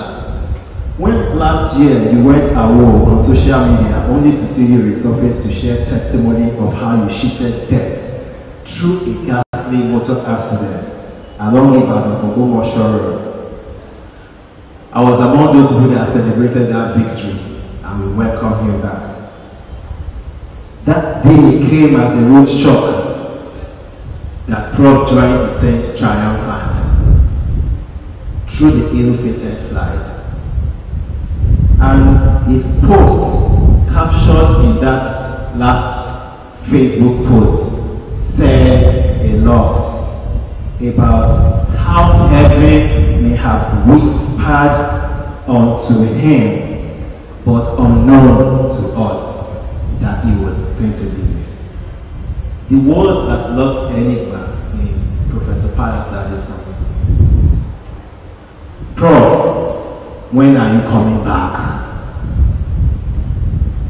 I see Prof truly on his way, and he's being held close. Sleep on, Prof.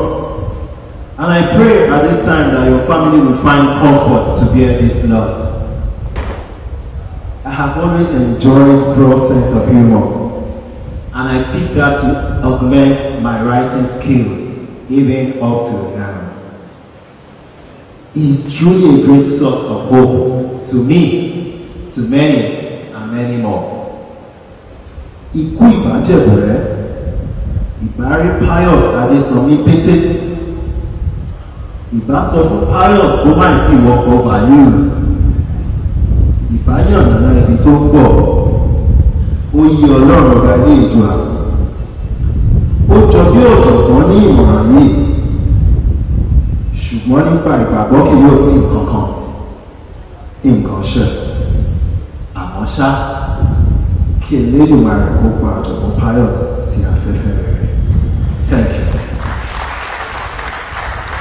I can see so many people are coming up to pay tribute to Prof, but let's keep it within just 2 minutes.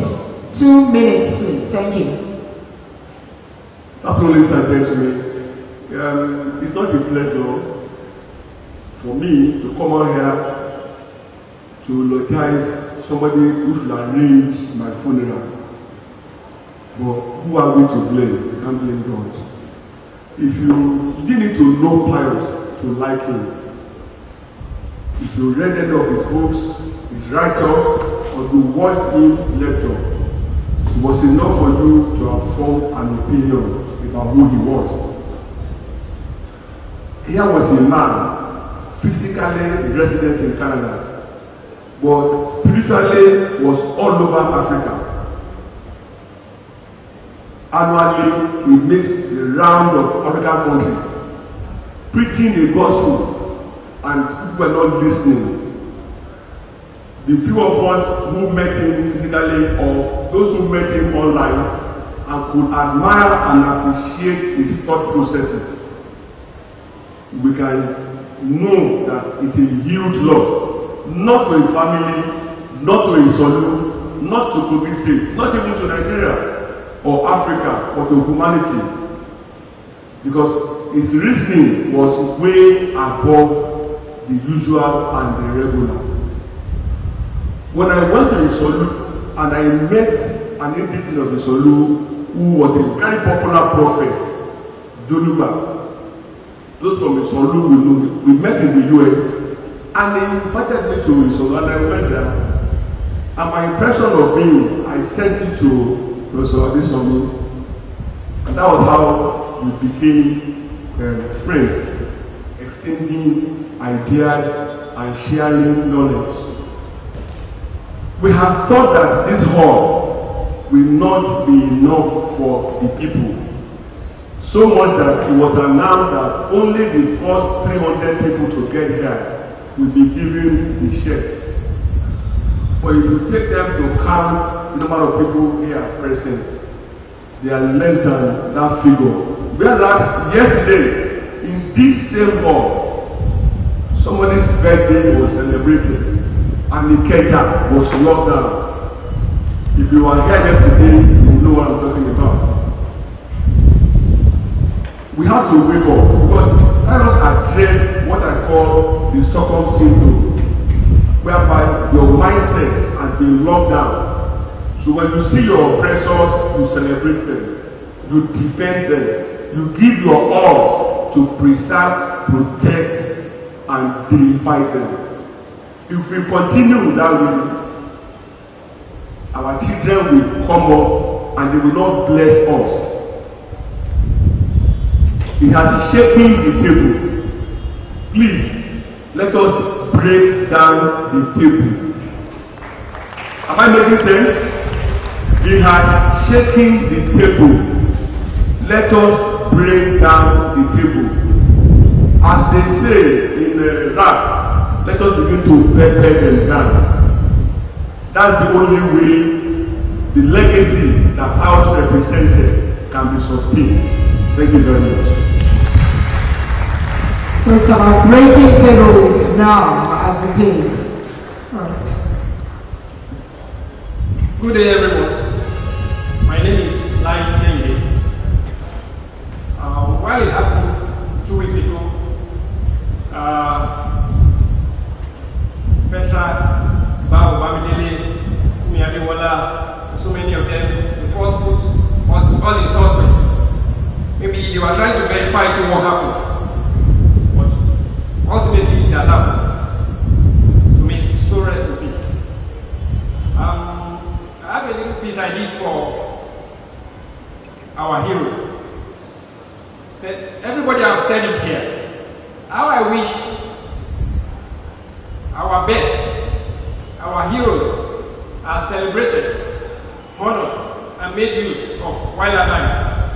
So the title of my little piece is Heroes Are Made While Alive. Professor Pius Adesanmi was indeed a hero, alive and greater in them. An attestation to this is the ripple his demise is generating from the hit that was sparked on social media to general media world, Kogi State, and the whole world. Indeed, deserve all the tributes he's getting. He even deserve more than that. Going by an impact created in the world, or within a brief stint of fulfilled going by his unknown music. To his family, friends, associates, admirers, fans, which I happen to be one of them, the Almighty will be seen to help us fill the void His Bible is going to create.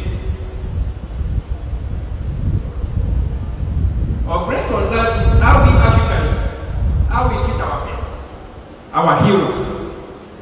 A lot of our best, the best Africans now, you find them in the Western world. There is no space for our best in Nigeria. We just confirmed it with the attendance we have here today. We have talked about it. Let us ask ourselves, what can the death impact on our society? The best we can get out of the death is the reference to their legacy.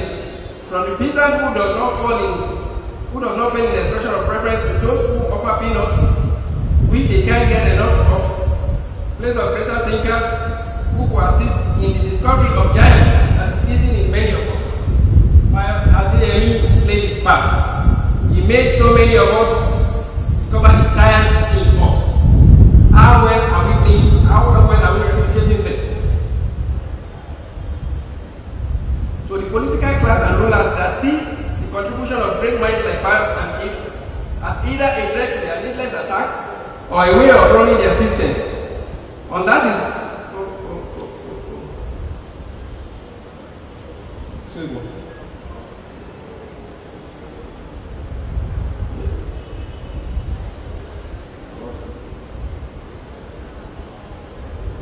please, I lost it.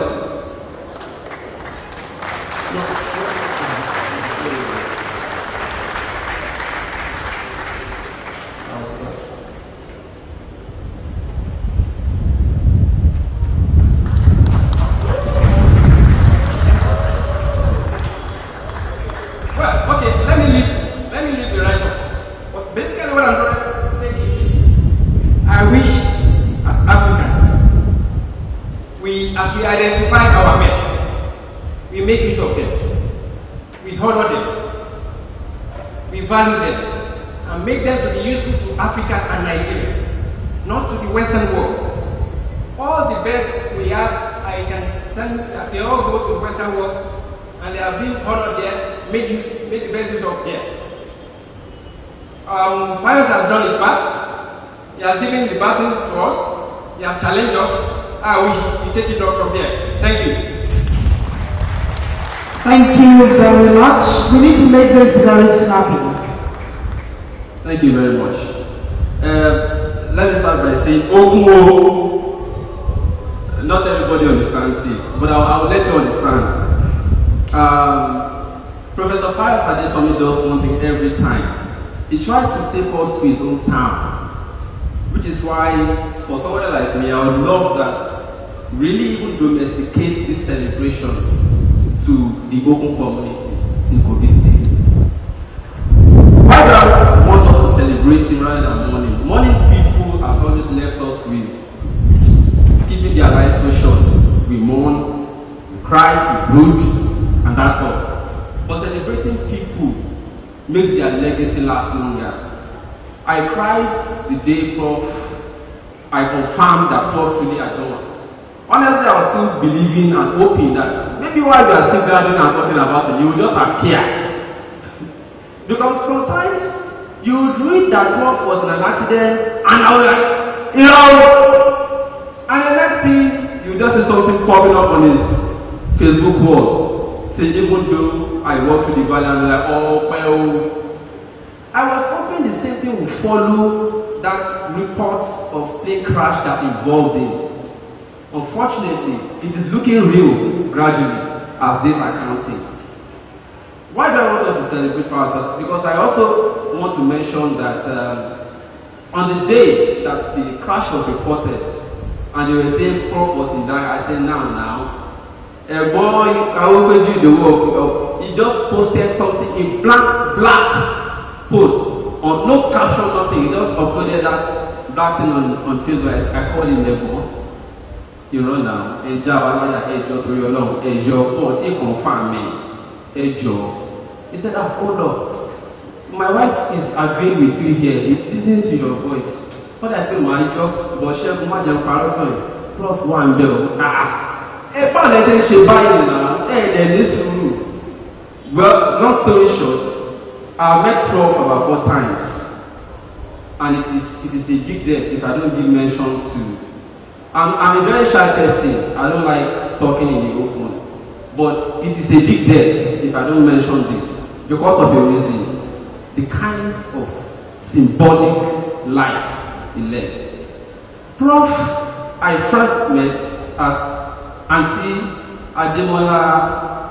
Bamidele Ademola Olatejo's 50th birthday. At that time, we were still having some crises on Unilag campus. We were fighting against reabsorption, almost and all of that. And at that time too, he had invited some professors of Unilag down to Carleton University in Canada. And they were discussing how they could have window exchange of students from Lagos to Canada. It was as if he was having picture of so person in mind while they were doing those things. And then when we met, he said, Olo. I said, Prof, not Olo. Olo. That's the pronunciation. He said, okay. This program, I'm sure by now you are aware. I say yes. I want you. Excuse me. I want you. Somebody. I want you to come over to Canada. I said, Prof, I'm not going. This country, you go rougher. I said, no, but it's an opportunity. I said, Prof, but for now, we run this country together. If all of us leave, who will remain to work on the progress of this country? And I also want to, a few times too, that was not the end. Each time we meet, the last time they were launching Sahara TV Studio and Silver Village remembers in Lagos here, Prof came, and the moment he saw me, and there's meaningful. One day, Jagara photo for you, and you remember when I said, no, I'm not taking photo with you because each time, except we are all going to sit down, you know, this towering figure. I said, because if you stand up and take photo with you, you will drown all of us. So Auntie Bamidele said, I said, yes, I agree with you. So, Prof was so fantastic. And why am I saying all of these things? I agree that it is difficult to reference Prof in the past form. You know why? Because a past professor, if you listen to what many people have been saying yesterday, they never met him. But the part of him has rubbed on many people. So he lives on. The best legacy you can give Prof now is not to mourn him. The best legacy you can give him is to continue with what he started and sustained. We should just take it on. The part of him that has rubbed on all of us, we should carry on with it. Yes, I agree. As I live, that he has shaken the table. Let's open our break it. Thank you. Thank you. I have 5 people standing. Should I take all of them? 1 minute. That's 60 seconds. I'm used to that anyway. You got the time. Okay, my name is Modi Olago. Well, I have to agree that Prof has died. That's why I'm here. In 60 seconds, I just want to say 1 or 2 things on what Prof has taught me. 1, Prof has taught me that there is futility in ego. The day I read Prof and throughout his writings, reading through his works, I observed that the more you know, the less your ego. that when you have Igbo inside of you, when you are proud, it is a pointer to the emptiness in your skull. He knew so much, yet he was so simple, so humble. That is the first one. The second one is dress sense. Prof dressed properly. He was an academic. He was very busy. I used to get shabby. In fact, there was a time my mom said, "Chibo Manu now."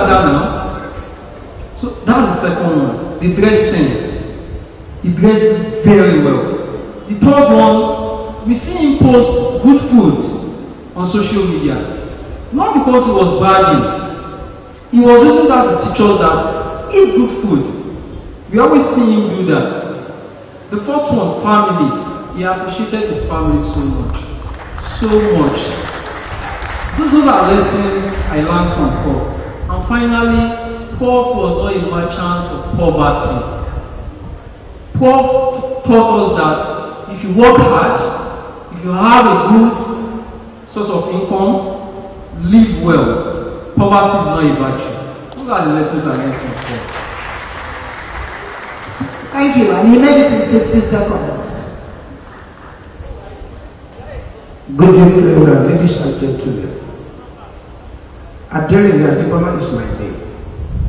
I don't even know where to start. The great professor of the people stand for humanity. Though I've never met him personally, we are just a social media friend. I'm 55 years old, but he has touched my life positively. Humanity is his constituency. Humility, part of it.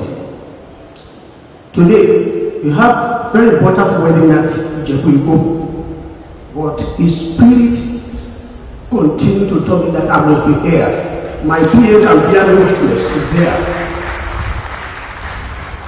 When we started reading Emoji in Yoruba, I was crying. The Spirit talked to me.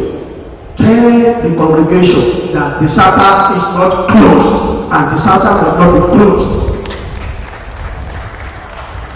I don't even know about well, be a yellow emotional song. He came, saw, and he conquered.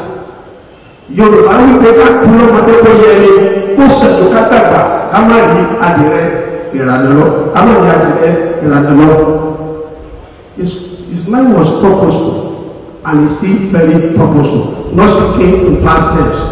May God continue to bless his soul. And for the wonderful children, bí wọ́n bá kú àpò orúkọ orúkọ wọ́n tẹ̀lé bá kú àpò ọmọ ẹ̀ lọ́pọ̀ Adésanmi Adébọ́lá ọmọọba òkú.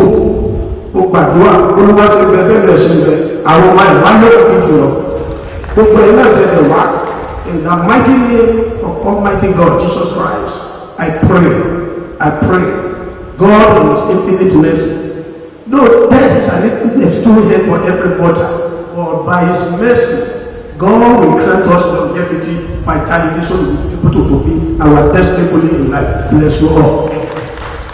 Thank you. Good evening, ladies and gentlemen. My name is Mr. Chiwendu. Actually, I happen to know Prof through a Facebook post shared by somebody. I never knew he was a Prof until that because he was so humble. I'm not even his friend. I just follow him on Facebook. You know, I'm not used to. I don't see professors as gentle, easygoing. Respectable people like that. I don't see people that brag, but in him I saw humility. I've never ever seen a professor like that before. So it took time before I accept the reality that this man was a professor. Now, for the rest of us that are here today, if you look at your back now, just look at your back, you see there are so many empty seats. Okay, why do we have empty seats today? Actually, I don't think we are just here to mourn the death of Pius Adesanmi, because for us, I don't think he's dead. His writings are living, his words live in us. But when you look back there, what you see there is that one man, just one man, was able to bring the people you saw here together. That space at the back, that space you are looking at the back, we should find a way to fill that space next time. We should find a way to fill that space next time a discourse like this to move Africa and Nigeria forward comes up. I believe so much that if this event has been a musical concert, or say one of our crusades where we, promise people how to make money without working, I believe most of us wouldn't even find place to sit down today. But here we are trying to celebrate a life well lived of our dear professor, and the seats are scanty. So what I think we should do, what I think we should take home from today is what some other people have been saying. Prof has passed a baton to us, and we might think the job is easy. It is not. It is not. To fill this place with people, next time we have a debate on intellectual something, fill this place up with people is not easy, because somehow, I don't know how it happens to be, our mind is not attracted to intellectual things. I don't know how we come to, as a people, to embrace inanities, things that really don't count. They attract us a lot. So for today, as we walk from, I would like to encourage the family you left behind. Most of us don't really know that life is a prison. It is. You come here, you start working, you start schooling, you are dying to live, you are working, you are dying to train your children, you are training your children, you are dying to retire. It's all about that. So what I think the family should do is to say so that our professor has escaped this very unpopular prison called life. I want us to bear in mind that wherever he is now, if he's somewhere, that he will be happy with the few of us that gathered here today to remember him. Thank you very much. Good evening, ladies and gentlemen. My name is Choice Arokwe. I would like to call myself the last student of Professor Pius Adesanmi, because the first time I came in contact with his writings was in 2017, and I didn't take it very serious until late last year. But gathered here today, I feel very sad because I never planned to burn a candle for someone. I never planned to mourn Professor Adesanmi this way. And most of us that are gathered here today, we've never met Professor Pius Adesanmi, but we are gathered like a babe on the base of a fallen iroko tree that once inspired all of us. I will say, may his soul continue to rest in peace. Thank you.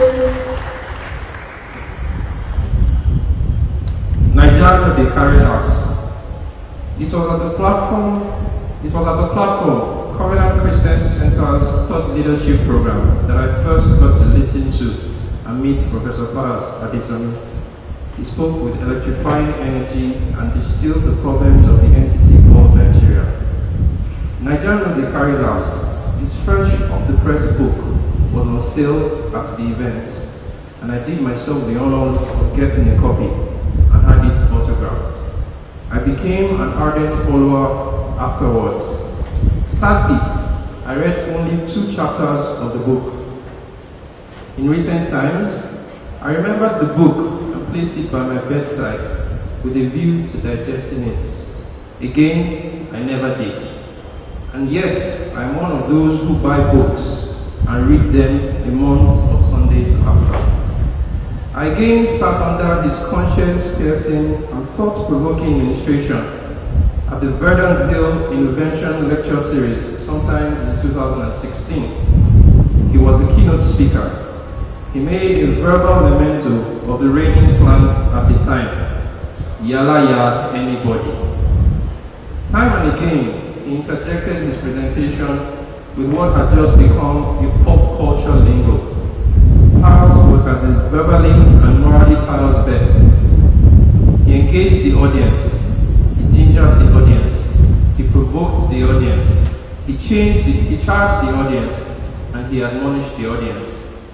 I trailed him on Twitter afterwards. It was a delight to read. He threw shades effortlessly. He was proud and unapologetic about his roots. His comfortable job in Canada notwithstanding, he was constantly in touch with happenings in this climb. He had an opinion on most topical issues. He once tweeted about the visits of the Japanese emperor to the building that housed his office. In the tweet, he drew parallels on how the visit of such a high-ranking person did not lead to declaration of a public holiday in a country that you and I know. There was no road closure. He reported that he only got to know of the visit when he was going on his lunch break and was informed that on one of the floors in the building they were witnessing VIP movements. Activities in the building were not brought to a standstill just because of an august visitor. He was a freaking social commentator. His tweets were laced with humor. Some bordered on savagery, but they were clearly from a deep well of native wisdom laced with deliberate self-exposure to knowledge. Lately, I thought about him more often, and it is only now that I can connect the dots of why thoughts of him raced through my mind a lot. Pius was about to trend on social and traditional media. Alas, the tweets will be no more. The repository of satire, sarcasm, and pungent stinkers ascended aboard a Boeing, never to descend. He checked in, never to check out. He boarded, never to disembark. He departed, never to arrive. Just before he boarded his final flight, he was at his satirical best when he tweeted on the propriety of the word casted to describe having thumbprinted on the ballots. He declared such writing as election violence. He displayed such great wit in speech and text. Adieu, Pius Adesanmi, and Iyalaya anybody to anyone who thinks you will carry last in the great beyond, because Nigerian will carry last. Thank you.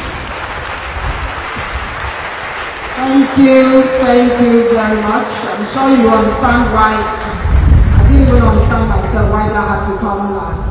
But amazingly, none of the women came up here. I thought I would see a woman come to talk to us about it. But I understand some of them are their hearts are so heavy.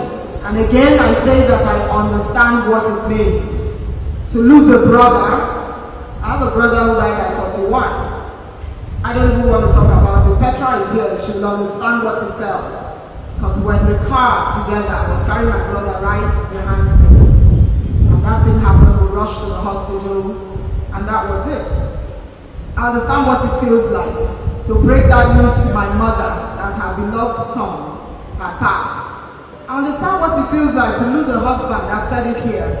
So when the women are not able to come up to talk, you can understand why it's not easy. How would you think that a man, a son, a father, brother, friend, someone who reached out to everyone, you wake up one morning and he's no longer there? It's a sad story. But there's nothing we can do, no matter how much we get to cry. As someone has said, we have to, I hope that something can continue to happen every year because of this man. A colloquium, a place where you can bring young people together.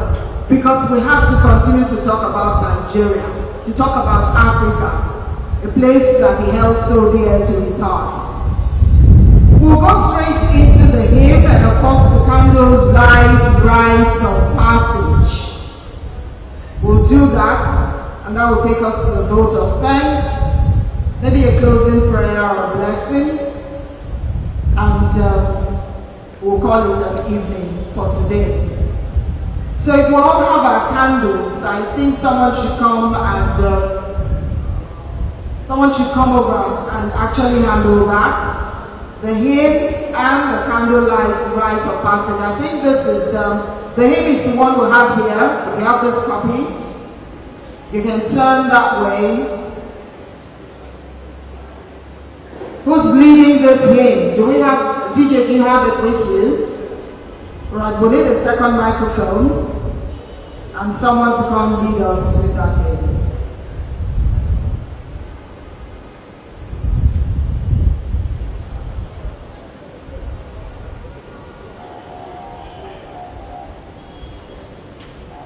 Okay, I'm told that we're going to do the Rock of Ages. Can we get the second microphone, please?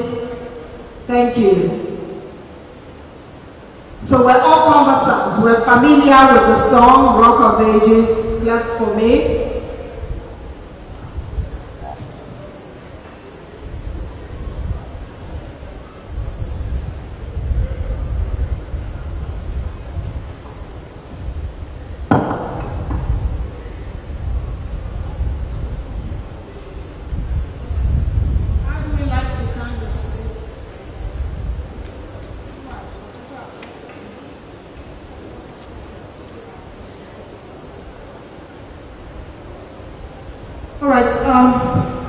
Let me disturb you again. Can we rise to our feet as we take this hymn?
raise right there at the podium once we get there. If it's possible, just take a photograph there. Walk back to our stage, we take the closing prayer, and that will be it this evening. I know it's good to find time, but let's just stay right there on the podium so that those taking photographs can take photographs. Those streaming live can actually get good pictures. Can we face this way too? Thank you.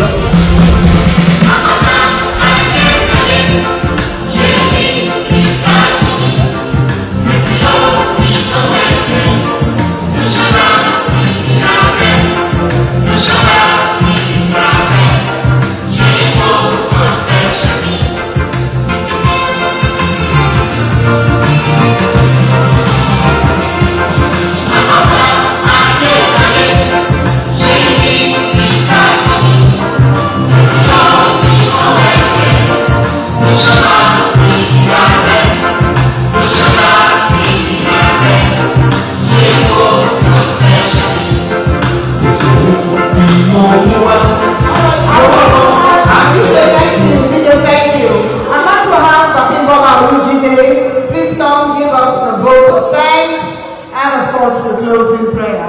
Thank you.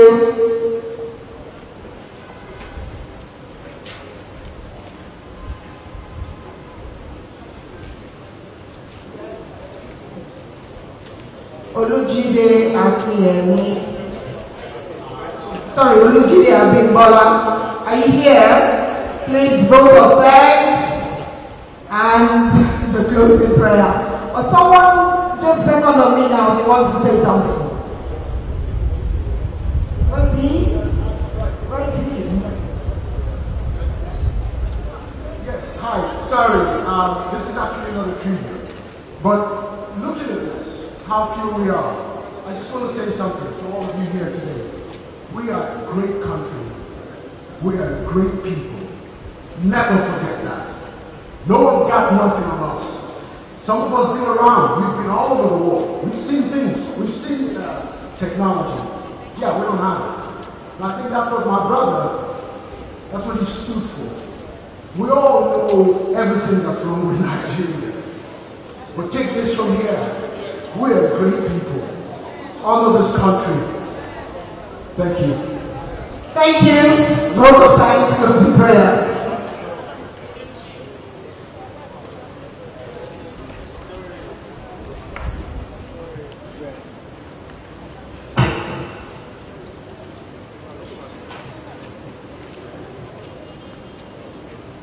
Thank you very much, friends, that come out to honor our son. I'm the junior brother to Mrs. Adesanmi, and this is a hard and devastating sudden departure of our son. I said to my sister when I had to go home with son to console her, if she had opportunity of listening or hearing friends of Bola, she would not mourn, but rather thank God for the son God has given to us in the son. People have said so much concerning our son and the body, the emotion, not only in Nigeria, but all over the world. We cannot but thank you for your affection and the pain we know that many have shared. The fact that many will say that they have never met Pius. A lady called me and said she wrote when her son got admission to Carleton, and she was wondering, how will this boy survive? And she googled the address of people there and met and wrote a letter, sent an email to Pius. And Pius replied that she should not worry. She will take care of the son. It was the son who called the mother that this is what happened when he was weeping. Thank you very much for your love, your affection. Thank you for all that you have put together, not only here, but virtually all over the world. On behalf of the family, the wife, the children, and the extended family, we just say thank you for coming. God will bless you and comfort us all. Thank you. I want to thank everybody for your sacrifice of love and for taking our time to be here with us today. While planning this program, one important thing that came to our mind was the necessity of creating a connection between the life that Pius lived and the life of Nigerians that are loved. That is the reason why our speakers cut across all spectrum, the entire spectrum of the society. We appreciate the gentlemen of the press, those television and radio stations that give us free airtime to publicize this program. We appreciate MITV, Star FM, Lagos TV, Info FM, the Guardian newspaper, the Punch newspaper, I think the News, the Sun, the Nation, and other newspaper houses who granted us audience and are present here today. We want to thank our invited guests. I want to thank Dr. Obi Ezekwesili, whom I want to take the liberty to refer to as Anjali. Thank you. The kind of pressure we placed on these people was monumental because everything had to be put together within 1 week, out of which we had barely 5 working days. Thank you for honoring us with your presence. I'm sure that others as well might have not to be here and couldn't be here. I want to thank those people who contributed money to make this occasion possible, both at home and in the diaspora. The diaspora Nigerians are watching us right now. Our people in North America, we appreciate you. Our people in Europe, Germany, Netherlands, United Kingdom, we appreciate you. Thank you so much for your sacrifice of love. Next, I want to appreciate those people who contributed their services. You will not be surprised that the person that did this decoration did it for us free of charge. Please, I think we should put our hands together for that person. I do not know you, but please, I will be very happy to meet with you after this.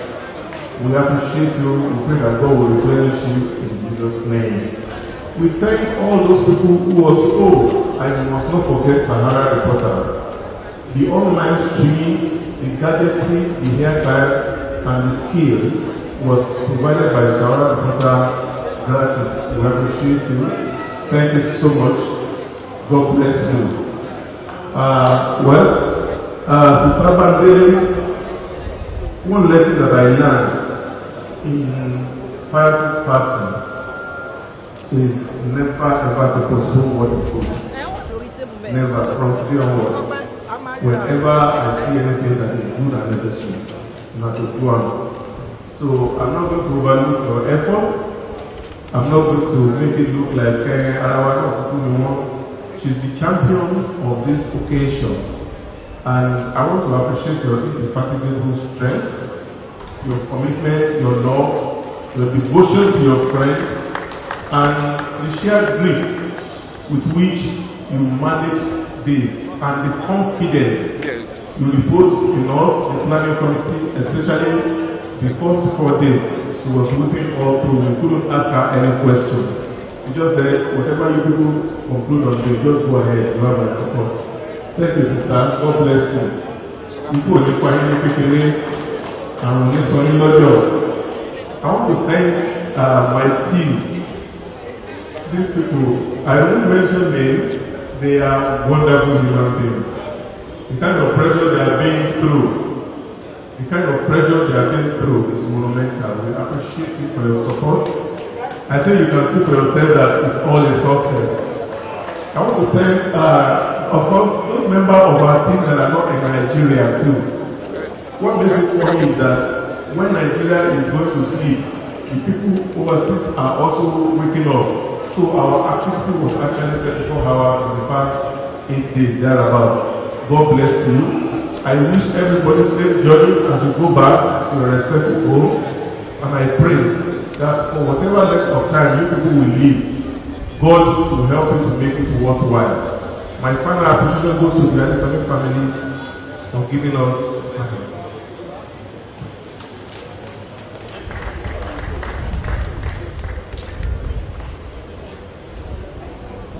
So, alright, I will just, let me use my part and call on someone to give us a closing prayer. Shall we pray? Heavenly Father, I just want to thank you for this day. Thank you for gathering together. Father, we pray that the name of the Lord will be glorified in all that we have done.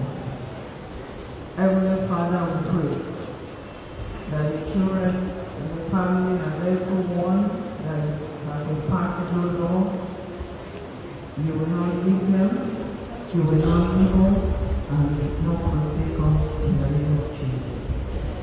Thank you for all your heart. Gather together to put this on together. Heavenly Father, pray that you will use their strength and wisdom in the name of Jesus. We pray, O Lord, for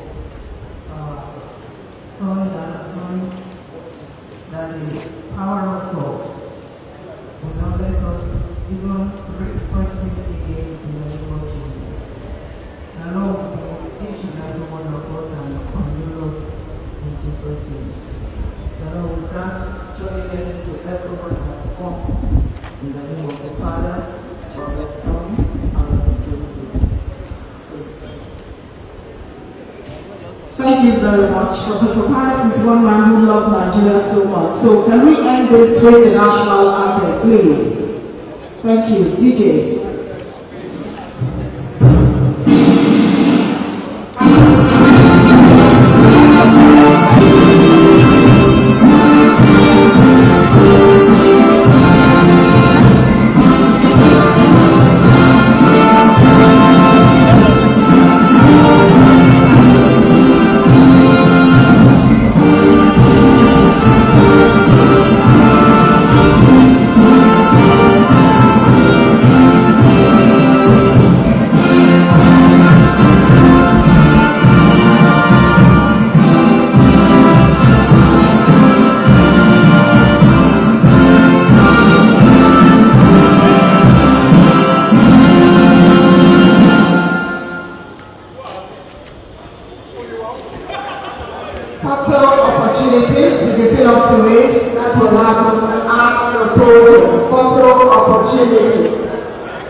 Thank you.